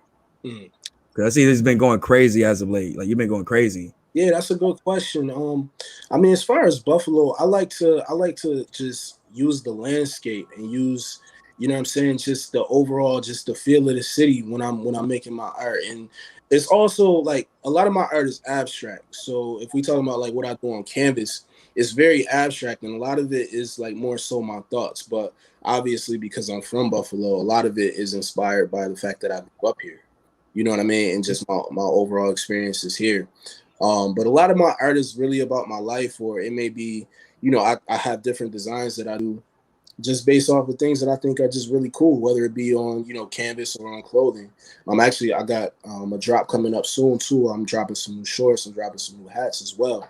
But then, in terms some shorts, gonna be crazy too. They some shit I know nobody else is doing right now. So, you know, I'm excited to drop those. But in terms of like how the art inspires the music, what I've noticed is that like as I've, you know, grown more as more so like a painter and, you know, somebody who draws and stuff like that, as my confidence has grown in that area, it's kind of inspired me to just keep going in terms of like a writer and like recording, because it's kind of like similar to the situation with like Love and like Conway. It's not that I'm trying to be better in these than this. I'm not trying to be a better painter than I am rapper or vice versa, but it's like it just kind of inspires me. It's like, okay, I did this today. Like today I worked on a canvas and I drew this face and it was beautiful. So now I can go over here and say, okay, I'm gonna write a 16 and this 16 is gonna be ill, like super. I can go back and say, okay, well today I'm gonna work on this landscape. I'm gonna do this, and you know, I'm gonna make these new shirts and these new hats, and then you know what I'm saying. So you just use or at least I do. I use the energy to kind of bounce off one another. Yeah, it keeps me creative. And when I may be slow in one area over here, I may not have any inspiration here. I may get inspiration over here. I can see that. That's definitely, like you said, you're going crazy with one part. The energy is already up. So shit, let me just put that rest of that energy in the pen. Go ahead, Lo. You put out it was a 3-pack or a 2-pack, and back in February, the 221 pack. Fire, by the way. That shit Big L bars produced by my guys Buddha and Grands. You named the song Big L bars. Would you say that Big L was you were a Big L fan back in the day? I'm a huge Big L fan. He's like I love that, man. Not a lot of niggas know about Big L. Yeah, he's one of my main influences. And if you pay attention, because that beat that's the Milkbone beat from I forget what the name of the song is off the top of my head, but you know, Jay-Z and Big L killed that beat, 7-minute freestyle. Yes, sir. I'm sorry, not that exact beat, but the beat was sampled from the same sample. So, and real quick, let's go back. You said I dropped it back in February. That actually came out about a month ago. The 2 and 21 is actually it's countdown packs. So if you remember when Jordan was dropping the different you had the two pair of J's on there, So the first one was the 1 and 22 pack. Then you had the 2 and 21 pack. The next one coming up is the 3 and 20 pack, because you know I'm real huge into sneakers, and so I was dropping the 2 packs of songs. So that was the inspiration for that. Rest in peace to those days at Rick's. Cover art, you'll see if you look at the box, you'll see Jordan in the middle, and then it says skis on the jersey, and then you got the 2 shoes. Yep. So that shit is so hard, bro. Kind of know that. It has the same sample as that beat, right? And then if you pay attention to the way that I rap, like how Big L sets up his punchlines, I took the same style, and then it had those cuts at the end from that same freestyle to the 7-minute song. So I really like that, because between you doing that and what Love is doing with the ladies in hip hop, I think it's such a great homage just to show that the people of this generation, we do our history. We're not like the little Yachty's and such that don't know who a Biggie song or a Pac song. And there's no slight to Yachty. I fuck with some of the shit that Yachty do, but that was a nasty time when we seen that. And just to see that with the music and like really going in, I mean, you got like some series and such like this, and just taking an extra effort to continue to show, you know what I'm saying, different pockets you guys can get into. And then, you know, me, like the countdown with the sneakers, that intrigues me right there. You know what I'm saying? Like I said, rest in peace to the days at Rick's and Sneaker Town where you can just go and get a nice countdown pack, man. Like them days is countdown pack. So important, real, man. Bro. Hip hop, period. And you know, Nas, he's a great, you know, I guess a great, someone to look to, in terms of paying homage because of the way he paid homage to like those people who really. He's a great historian. Yeah. Great hip hop historian, right? Yes. I think they're building or doing something like Hip Hop 50 or something of that nature. I don't know if it's a museum or something like that nature. Museum in Queens that I know someone who's actually working on that right now, but there's another one too. I don't know where it's going to be at in New York, but there's another one too that's that they're working on as well. Hopefully NEX. Yep. Yep. I think so. I think it's going to be maybe in the Bronx or something like that. It gotta be. That'd be hard, man. That'd be hard.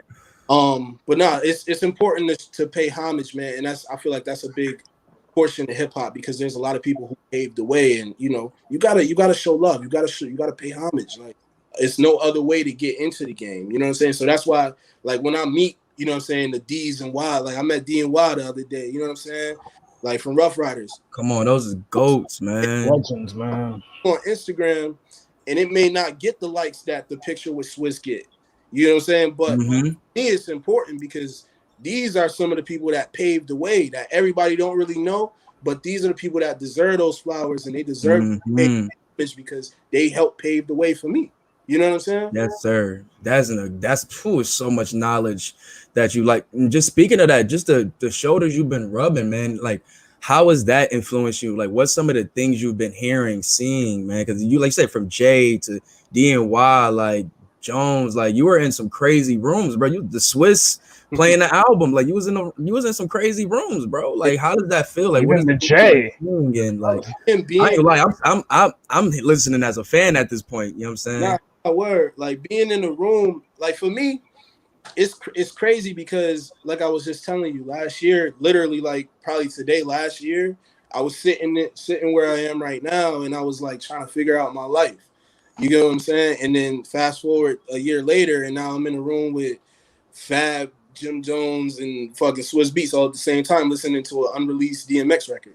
You get what I'm saying? So it's really crazy. But for me, in the moment, and this is kind of advice to other people who are listening who may be in these rooms as well, or maybe they'll be in a position to be in one of these rooms one day. You just gotta act like you've been there. You know what I'm saying? Like the Swizz Beatz. I met Mary J. Blige, bro. Come on, shook hands with J. Blige. You know what I'm saying? And told her, like, I've been listening to you since I was about 7 years old. Like I grew up on your music. My mom loves you. Like I love you. Thank you. You know what I'm saying? And it was cool. But then it's like when you in the car going home, or you get back to your hotel, and you're like, yo, I just fucking with me. It sets in. The fanboy sets in. Right.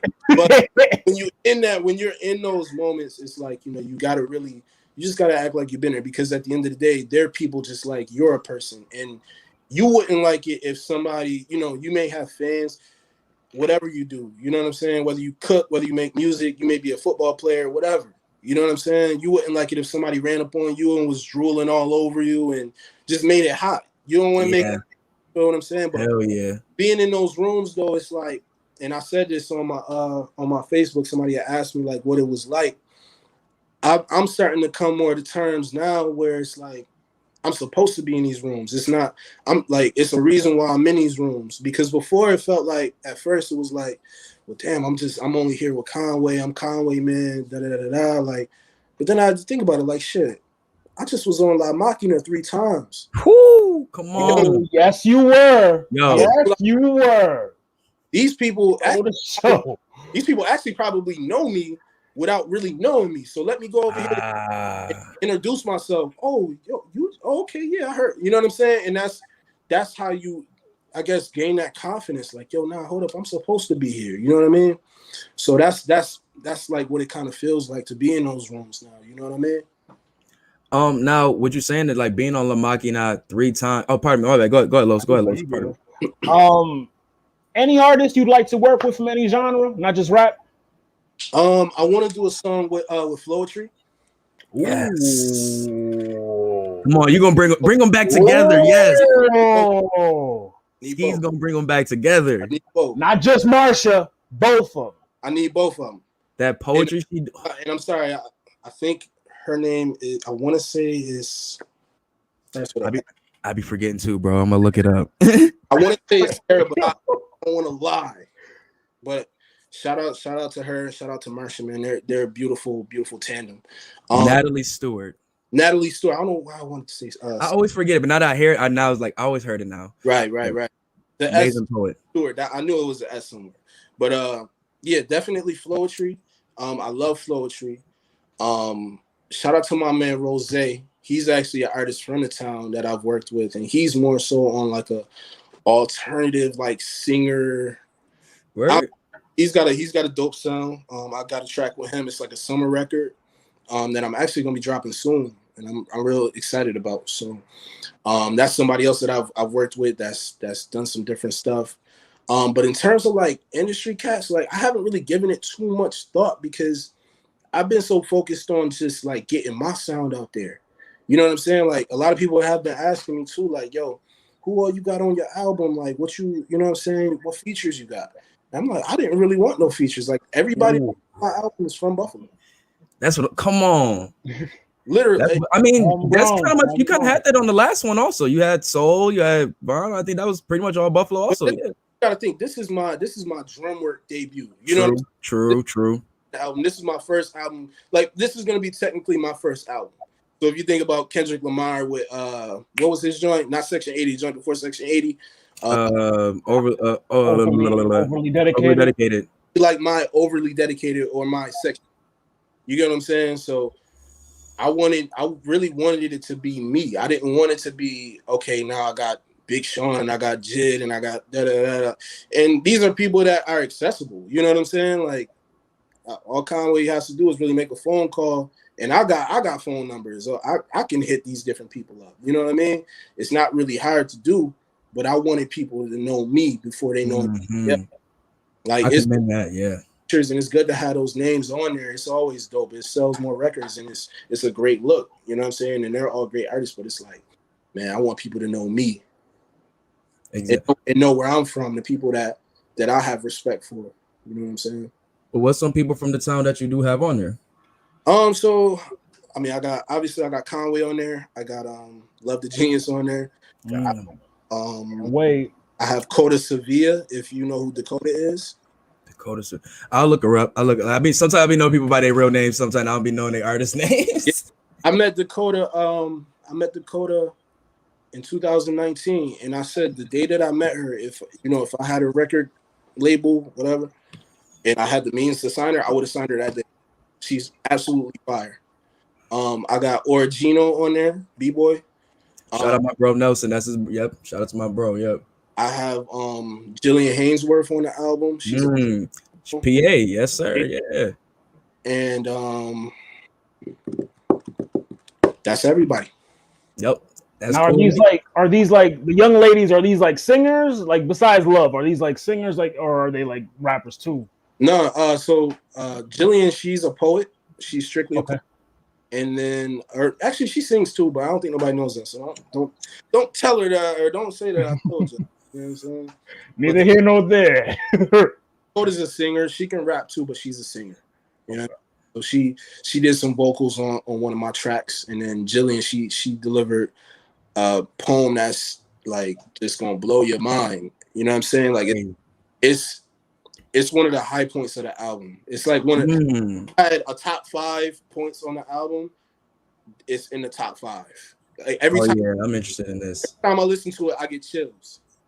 Ooh. That's the thing. I think shout out to, you know what I'm saying, West Side and such like that, just incorporating poetry back into rap. You know what I'm saying? We haven't seen it in so long. I think it's so great for music. I seen somebody made a post that's like, I think every artist should find some way to incorporate jazz into their music.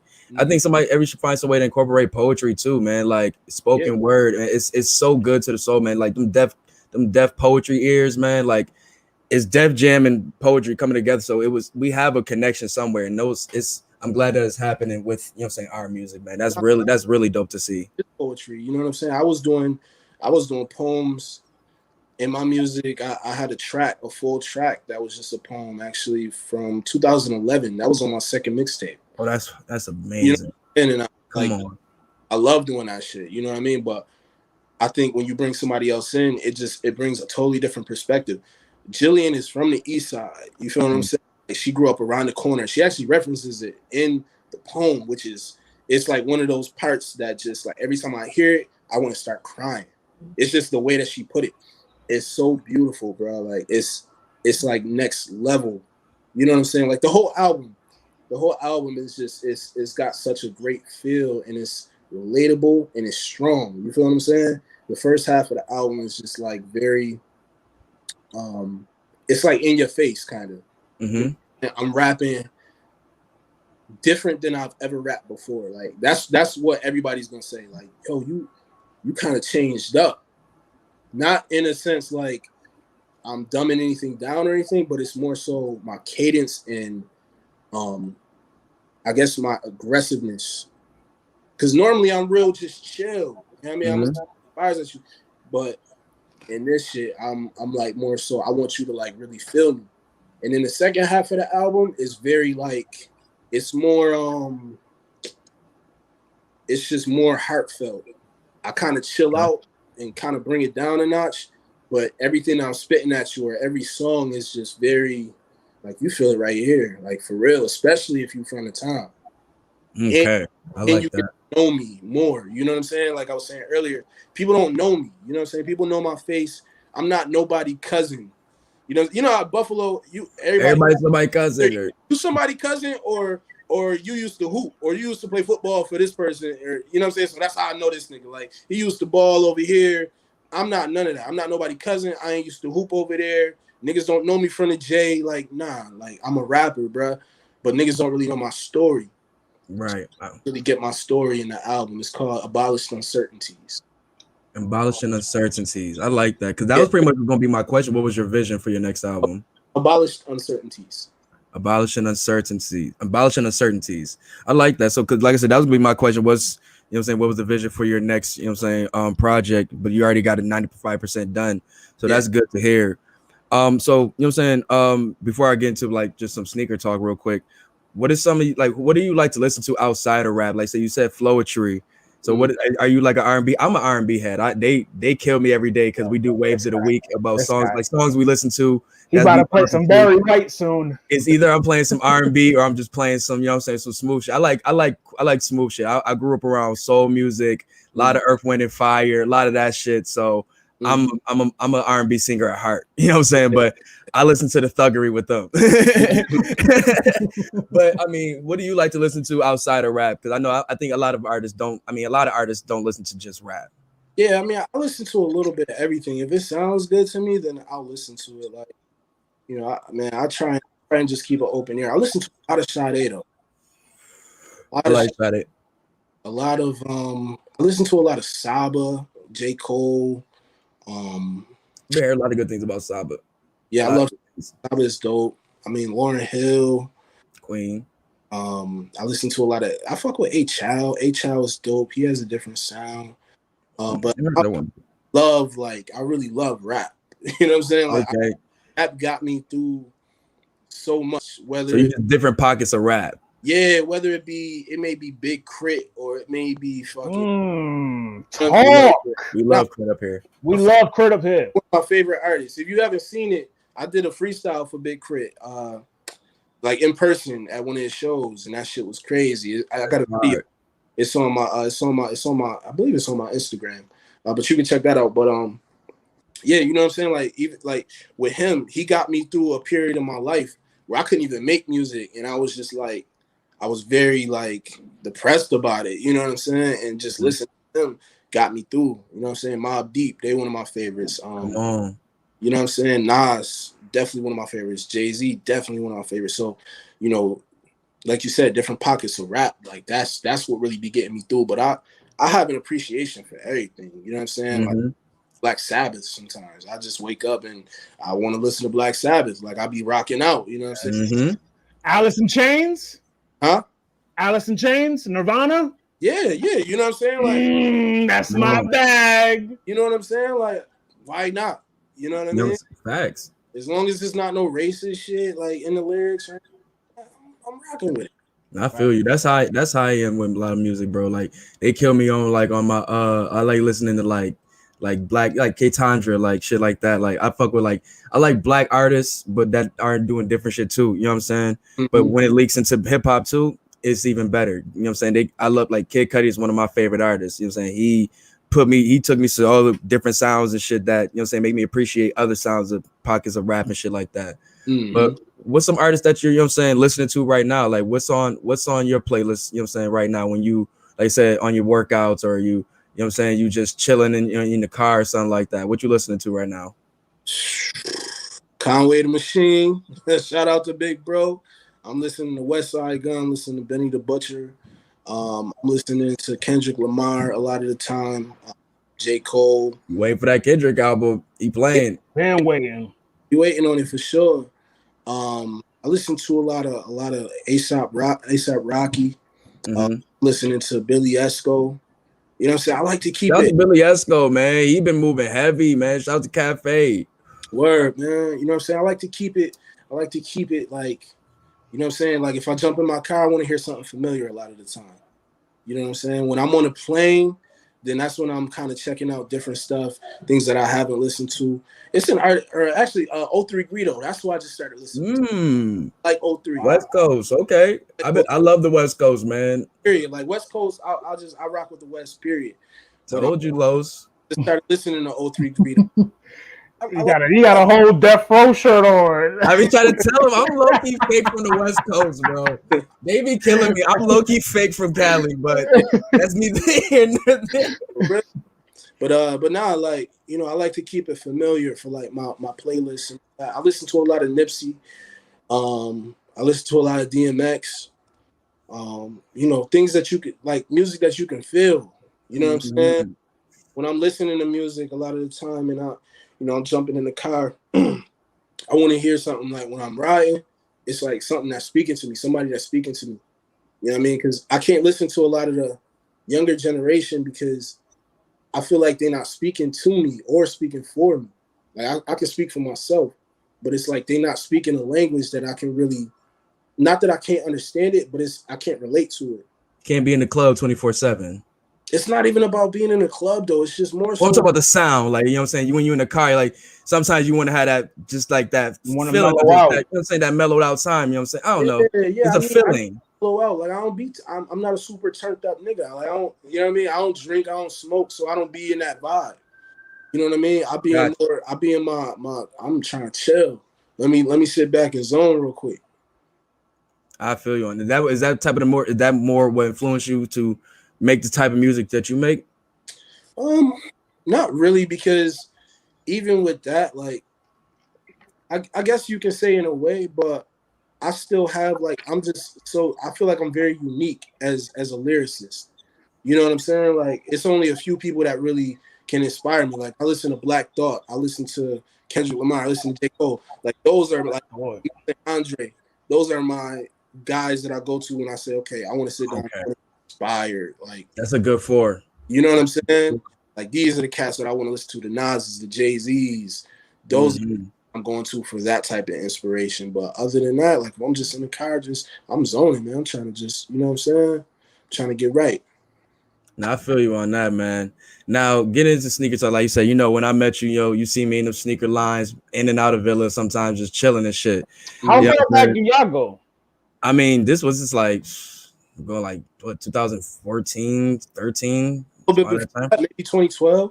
2020, you know, I used to be out here in these streets, bro. I chilled out a lot. I used to be out here, bro. Yeah, I told him about the square and shit. At Villa. Yeah. Yep. I told him about the square and shit, like how everybody was that was just the melting pot for the city right there. You'll see everybody down there. It was at the squares. Yep. Even told him about the free pizza spot, the crazy, the little Christian meet. It was like the Christian center. They would give out the free pizza and shit, bro. I told him about that. Facts. No, that's a fact, bro. That's a fact. It used to be crazy lit down there, man. Sure. But speaking about sneakers, man, I mean, like I said, you speak it a lot in your song. One of your slogans is, let me separate the Jordan 1s from the Jordan mids. Yeah. Separate the Jordan mids from the Jordan. Yes, sir. Now, speak of, like, what is that, what is your, I know you love Jordan 1s, but where does the inspiration for that slogan, and, like, how does it leak into what you talking about in rap? It's funny. You are the first person to actually ask me about that. I've done probably 20 interviews in the last months, and you're the first person to ask me that. So shout out to you for knowing that and actually knowing to ask me that. And Also, shout out to the person that I saw on Twitter the other day that actually tried to clown that shit. Whoever you are, he was like, they probably got the bread Jordan 1 mids. They probably wear mids. Yeah, they probably wear mids and smoke mids too. There you go. So basically what it is, like you said, like Jordan 1s, I got a history with Jordan 1s going back to like 2006. You know what I'm saying? That was always like one of my favorite Jordans. And it was one of my favorites because people always sleep on it. Now, with me being an artist, and I told you my story, like, you know what I mean? We've been trying to get this notoriety for such a long time. We've been trying to be established artists for a long time. And I always felt slept on. You get what I'm saying? And so with like the rap that Jordan 1s got for the longest time, because people would disrespect the hell out of Jordan 1s. Oh, it looked like a dunk, all this stuff. They still do, unfortunately. Yeah, they would talk down on a Jordan 1. And so it was always like for me, and then when it got a little bit more popular, it was like, wait a minute, like y'all niggas be wearing mids. Them ain't Jordan 1s for real. Like Jordan 1s is the highs. So my thinking was, I remember because I started saying this shit back in 2017 when I was actually still wearing ones. But I was in the studio and I was like, man, we about to separate the Jordan mids from the Jordan highs because the Jordan highs is the OGs. Jordan didn't play in no mids. No. Ever. The closest you got was the first like prototype of them shits. They was just a little shorter, but those ain't mids. Ain't mids. He hooped in the highs. Right. And highs look better. They're a better price point. And so I said, yo, that's about to just be my shit. We about to separate the Jordan mids from the Jordan highs. And it's like, yo, it's also like we separating the high grade from the mid grade. If we talking in terms of like weed, you know what I'm saying? So we separating the high from the mid. Dope. You know what I'm saying? And the highs just look better. They more swaggy.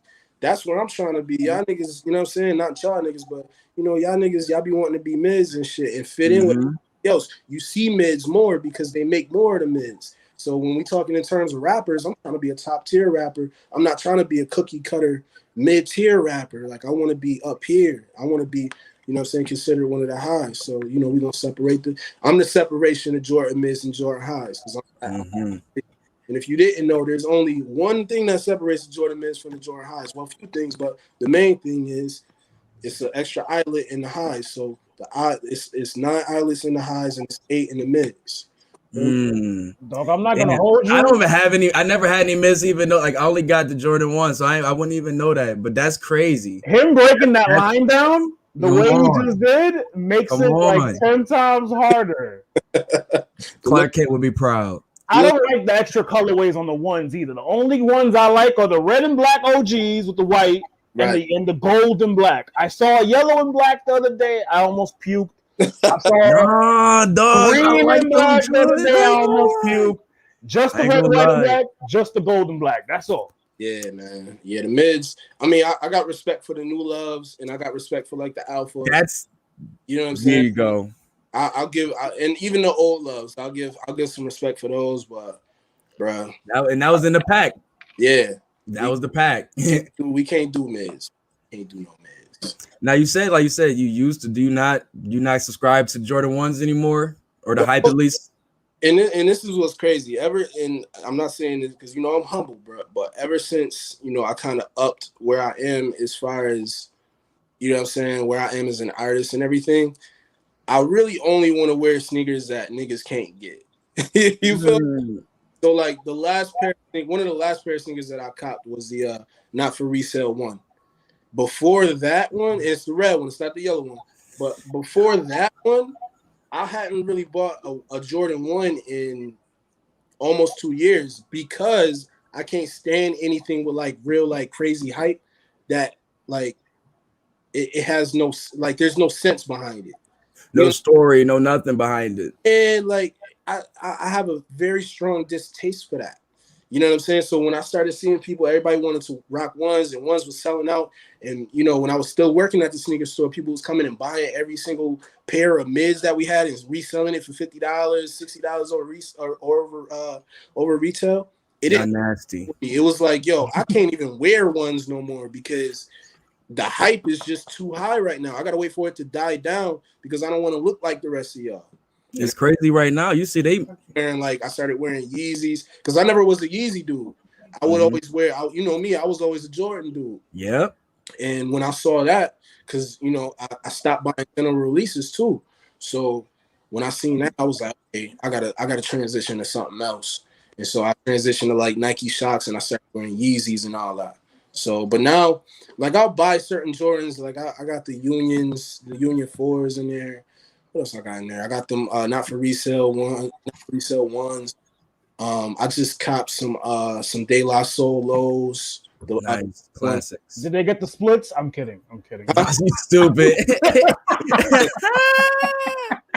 Got the Margiela split right in there. I'm kidding. Nah, you crazy. That's a classic though.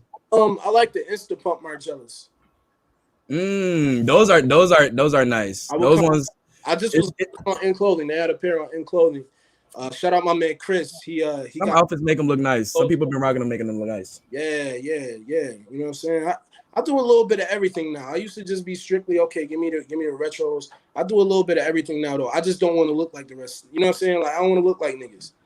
But I want niggas to understand that, I've been doing this sneaker shit for a long ass time. Niggas can't talk about sneakers like I can talk about sneakers. That's why I put them in the raps.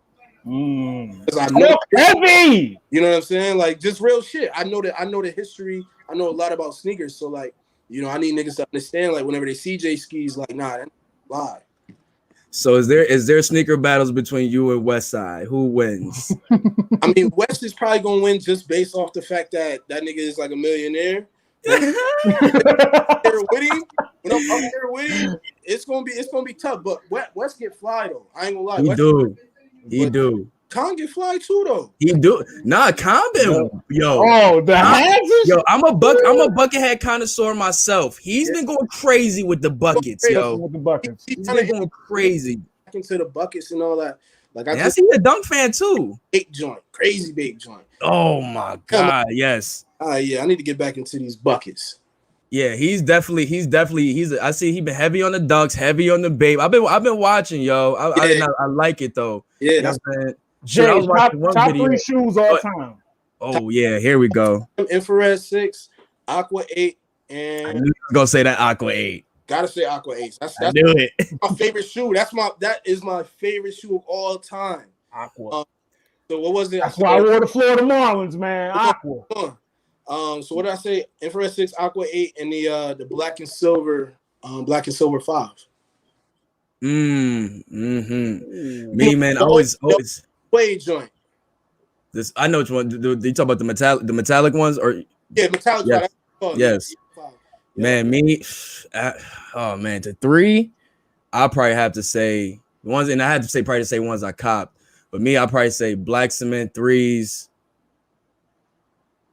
Black cement 3s. Oh my god, Jesus Christ, black cement 3s. Oh man, I gotta put a Grail in there, man. I probably have to because this is probably one of the greatest Air Force Ones, man. That Entourage, man. That Entourage Air Force One is one of the greatest shoes I've ever seen in my life. I'm an Air Force One head, bro. I love Air Force Ones, man. Growing up, I didn't even wear Jordans because I couldn't afford them. So all I had was Nike. Come on. I had 2 stacks. 2 stacks. Talk. You know what I'm saying? Of all Jordan was a luxury back in the day, bro. For a fact. I remember a time when people would stand outside the sneaker store, athletes for Bailey and Kensington. Come on. But Air Force One drops. They wasn't waiting on Jordans. Bro. Actually, I probably put the camo joints, man. I remember getting them joints and going to Jerry's, bro. Instantly, man. And every time I used to go in the Ricks, I see them like, yeah, I got them ones right there, man. He pointed them out. He like, yeah, bro. It was like, bro. Air Force Ones was like, Jerry's was a staple. That's one you go there and get the ill pictures. The pictures that be trying to take today, looking like the early 2000s. That's where we used to go. That's a staple in Buffalo history. For real, bro. Jerry's pick or what was the other shit called in the mall? The platinum or whatever. Yeah, it was right there. As soon as you come in the entrance, like where street game at. In you had to go and do that, or you didn't grow up in Buffalo. Bro, you used to go there and take the pictures, and you'd be like the source cover or some shit like that, bro. It was crazy. Yo, it was dumb fire. Now I got a question about. Okay, so me and my man's right here because he's from Buffalo, as you know. And me and him go, and I'm from the Bronx, born and raised, and the Bronx, we're pizza snobs up here. Yep. Here we go. I know. And my man over here says yes. Oh, so you know where I'm going with it. Buffalo pizza is better. Tell him, bro. I don't know. When you gotta fold this shit, in the X, we fold our shit like a tortilla. Y'all can't do that with y'all. Yes, we can. Nah, go to the right place. I don't like to fold my pizza, but it's no need to, bro. Like that paper thin pizza, New York style pizza, I don't like it. That pizza about that thick, bro. Y'all can have the wings. Y'all own the wings, but the pizza, that's our shit. Nah, bro. Respectfully. I just was having this debate with somebody, like literally like 2 days ago. Me and this nigga have this debate at least weekly. Have you ever had buffalo pizza? I have not. Nope. Okay, no. So And as soon as I go there, we can go on Lenova's. You gotta bring a box. You can go to Bocce's and they will send you a pie overnight to your crib, and then you put it in your oven and let the shit cook, and you can experience buffalo pizza. Swear to God, my people in the A do that. How did you not tell me this? I think I did. No, you know what's crazy? I was going to tell you that because I was asking my sister, how does Lenova's do that? Because I was going to send you some of her food. You know what I'm saying? Shout out Big Ma's Kitchen. But they can do that, yo. My people in the A do that all the time, bro. They do it all I'm the gonna time. have to do that. I'm gonna have to try this for myself. Or he be trying to clown our pepperonis and all that. It look like little sugar bug glizzies, man. Lenova is good, but I'm not gonna call it like top tier buffalo pizza. But Lenova is good. My favorite is Carbones. I ain't gonna lie. I like the new Bocce's downtown. What's the shit that Sue got the other night? What was that shit? That was Down the Way Steak. Oh, he had Down the Way Steak, but Gino and Joe's too. Well, that's the NY style pizza. We got shit that's like y'all. I like. But I say Carbones, Bocce's, well, Leonardi's when they was open. Yeah, Leonardi's, they was lit as fuck. And Franco's, and I mean somebody. Anywhere else? I ain't gonna lie, yo. As much as I'm really a uptown East Side kid, I don't really get too much Buffalo pizza down in South Buffalo because it's a little racist down there. It's a little racist. Avenue 2. Avenues 2. It's a sprinkle. He said it's a little racist. Sprinkle. Down there. Avenues 2 on the corner of his old street. Yeah, Avenues too. Yes. You get the big ass slice. Yeah, but I remember when this was $1.50. Facts, bro. You're like $4.75 now. Oh yeah, you definitely $1.50 for a joint, just a bigger joint. $1.50. But the shit really covers half the box. The slice is gonna be this big. You think of the pizza box, it literally covers a half of the pizza box. You cut the half of the pizza box in half. That's how big the slice is. I'm gonna look into that Lenovo's delivery because I need to see this shit. I'm telling you, bro. I told you, Buffalo's lit, bro, with the food. We don't play, man. Disappointed. But last crazy thing, man, is like being at Villa, man, for that time. What was the like craziest things working there, man? Like, because I know you've been there for some time, and the sneaker game has been crazy back in the day. Yeah. What's some of the craziest things you've seen working there? I think the craziest release was the 2011 Concord release. Oh my god! I remember that shit because that was when a lot of was that 2011? Yeah, 2011. That was when a lot of the like spots will still do like midnight releases and shit. And we did a midnight release in that plaza. We didn't have no security, and bruh, it was absolute like mayhem, bro. They literally came in just like a triangle force, bro. It was mayhem, bro. I remember my man was outside. I'm not gonna say his name, but my man was outside. I think some nigga punked him, and he was like, bro, they skipped me. And he was crying. I'm like, bro, like you a grown ass man. You gonna let that man skip you, bro? You gotta, yeah, bro. Grown ass man. It was lit in them blinds, bro. And man, it was between that release, the 07 Aqua release. That was crazy because I was actually in line for that one. I was working at Finish Line at the time, but I was at the one in the Eastern Hills. Oh yeah, that's a long time ago. Or over in the Cali. So I remember everybody was just out front because this was when Jordans would drop, it would be once every 2 months, once every 3 months. You know? You wasn't getting 3 drops every week. You know what I'm saying? And man, I remember them doors opened up, security came, niggas busted them doors open, niggas ran down, and I ran over the finish line. I got my pair, I was good. Another one of the craziest releases also was you remember the first Fresh Prince 5? Oh my god, yo! Everybody was dumb hype over those. Yeah, the first it was one, gray, the gray ones. Gray one. With the Fresh Prince colorway? Yeah, it was gray with the purple. With the purple and then the 2-color Jumpmans and shit. Mm-hmm. We was the only store. This was when I was at the Thruway location. We was the only store in Buffalo, in the entirety of Buffalo, that got them in kids. And I remember because the girl worked at everybody kid had them shits, yo. I swear to God, they came it was a Friday. They came at 10 a.m. and waited outside until the next day, bro. But for a kid size though, like I could understand if it was like a men's size, it was real limited. No, this girl wanted her daughter to have these shits. They knew the game. They knew the game by now, bro. They definitely knew the game by now. It was crazy. It was a crazy release. It was a few real crazy ones. I remember one of the funny stories that I got. It was this dude who would come all the time, and he would cop. You know what I'm saying? Any release pretty much. And I remember he was tight because when the Zoom Galaxy Rookies came out the first time, he had came to my store, and I actually had to wait outside for those because it was only like 9 pairs. And I waited outside for them joints, and I was sitting there, and I think I copped the last pair before he got. So he was tight. And so the next release that came out, it was a pair of foams or something. And he walked up, and I was cashing him out. His box was messed up, but it was the last size we had. And he looked at me, he was like, man, you don't never bet your box will never. I was like, bro, I don't wear the box. And everybody in the line was cracking the fuck up, bro. Come on, son. Like, I don't wear the box. I don't give a fuck about the box, bro. I wear my sneakers. You know what I'm saying? This was wear your kicks, y'all. You know what I'm saying? So rock your kicks. You know what I mean? Big facts. And I done wore my Bacons like 5 times already. The reseller shit has never been cool to me. Even when I first started working at Finish Line and all that, it never, like, I get it that, you know, it's part of the game.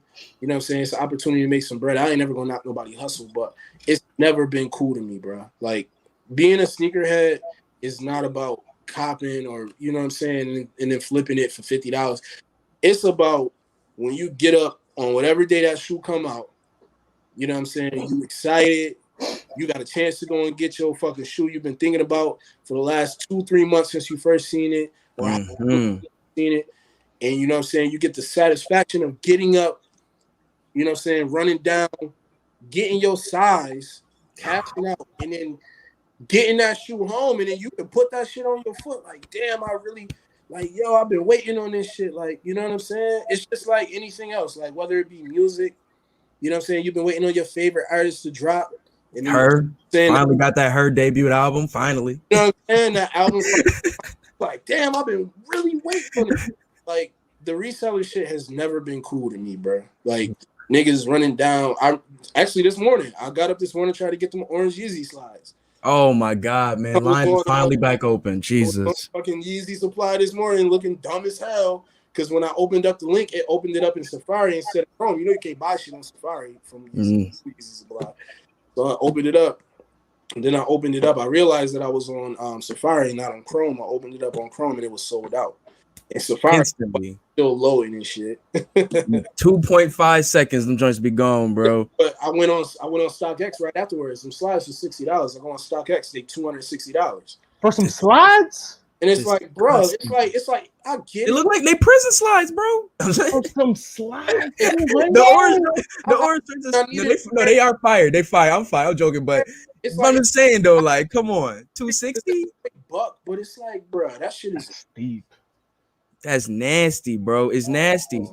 That's why I ain't gonna lie. That's why, to me, like, this point, man, like, if I can get to the shoe, I can get it. But at this point, man, like, I found a love, like you said, you start finding love for different things. Like, I found a love for start making my own shoes. Like, I had the, you know what I'm saying, the luxury of having a conversation with Ari, who made the menthols. You know what I'm saying? On because I, you know what I'm saying, you know, I don't know if you follow PG Nose on Instagram. posed a lot of heat on it. Long story short, Yep. he had made a flip of the same shoes that I got. I made a flip of the Newport joints, my own joint called the Lucy's, whatever. And I tagged him and such, whatever. And he had posted them joints, and I was like, hey, joints look kind of similar, but neither here nor there. That led me to, you know what I'm saying, end up having a conversation with Ari, and we just started talking about sneakers and just kind of like the same thing we talking about, just the love and the art of the history of the joints. He started showing me joints from like 09, like those black, orange. It was like orange, black, and green Air Force Ones, like just history, man. And it's like this stuff that you know what I'm saying, the love of sneakers, like I said. But I started like making my own joints. I made my man some sneakers on Nike ID. Like I just started messing around with that just to have something different. You know what I'm saying? Like, you know what I'm saying? Like just simple, you know what I'm saying? Like I like those. Hard limited edition. Yep. But like I said, just even that, or just like finding Air Maxes, or you know what I'm saying, dope Air Force Ones, or even to the point, like I said, you know what I'm saying, I put him onto like some joints that came out back in the day that re-released, but you know what I'm saying, just letting them know the history of it instead of just saying like, yo, these joints you could flip, you know what I'm saying, because this and that, you know what I'm saying, is rather than, you know, one of the biggest sneakerheads I know. Bro, like that's what I'm saying, but like not even being funny, bro, like seeing dudes like him and like multiple guys in the city that's been doing it for years at a high level, that, you know what I'm saying, when that next generation came in, bro, we just, you know what I'm saying, we just kept it going, bro. Like I was like, when that line for the concourse happened, like I was just happy to go there to see if I can get a second pair just so I could put up. I already had mine, but I just happened to see the craziness, and it's just like, this is not how it should be, bro. Right. Like this is not how it should be at all. And that's where I started like falling back for a while, man, and just started getting different shit, man. And just because nobody else is gonna go crazy for that. And that's really how the sneaker game goes, man. Like for real. Craziness leads you to other things, and that gets hyped, and the cycle continues, man. Like it continues and continues.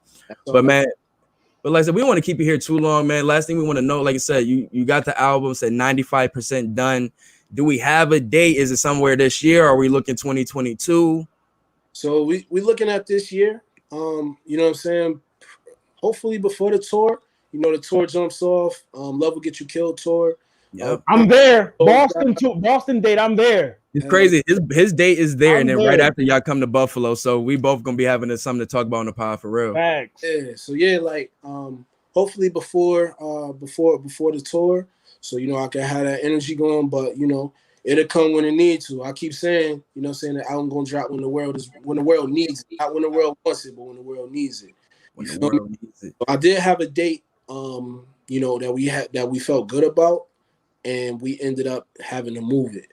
So, but the album wasn't done yet, and you know, it was a lot of other things that still needed to be done.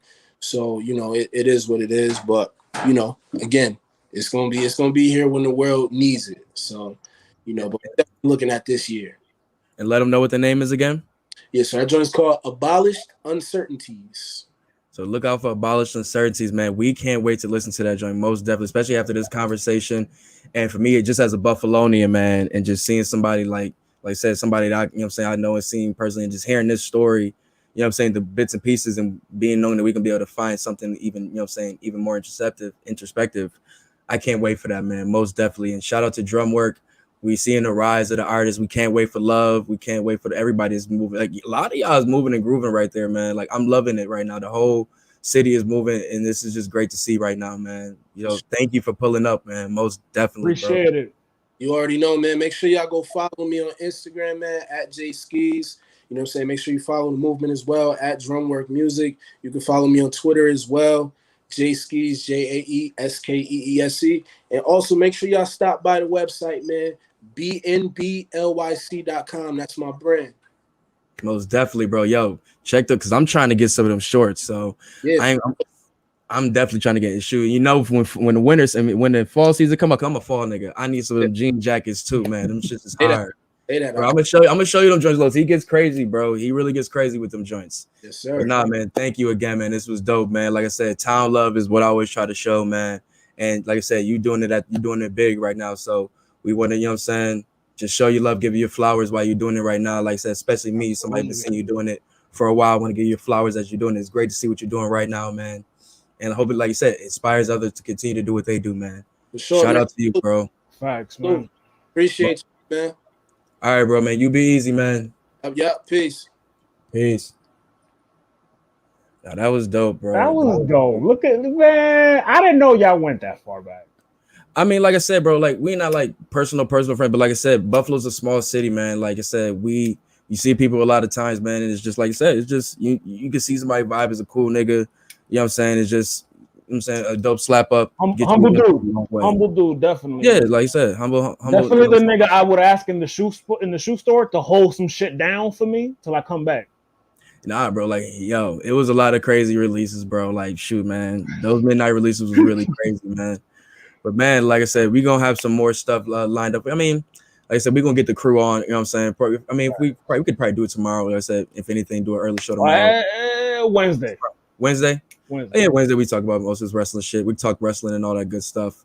But see if anything did we miss out on before. The fucking homeboy getting his shit rocked. Suplex America. Yo, that nigga, rest in peace to his dating life, because it's rest in peace to his mentions. That it's a dub for that shit. And yo, I ain't gonna lie, my shorty, if you know that nigga could whoop my ass, don't bring me there. Just go home.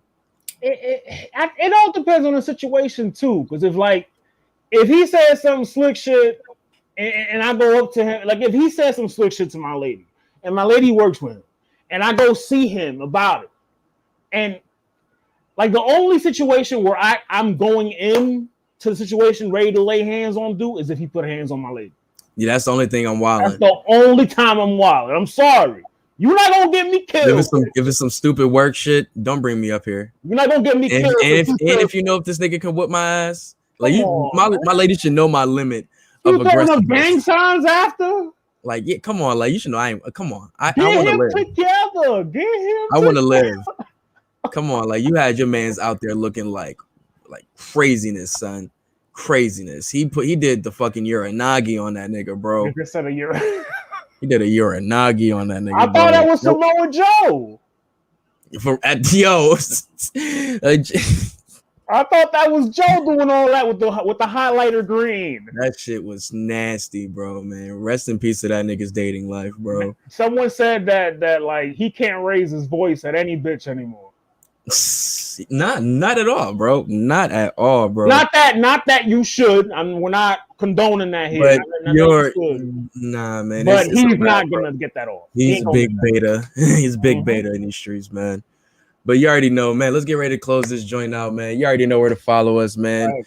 Get your Bars Off podcast on everything. Get your Bars Off brand. Get your Bars Off network coming soon, man. And we already out to the joint, man. Loso, Ari Starks, shout out to the team, man. Shout out to Jay Skis for pulling up. I gotta piss, but we out this joint, man.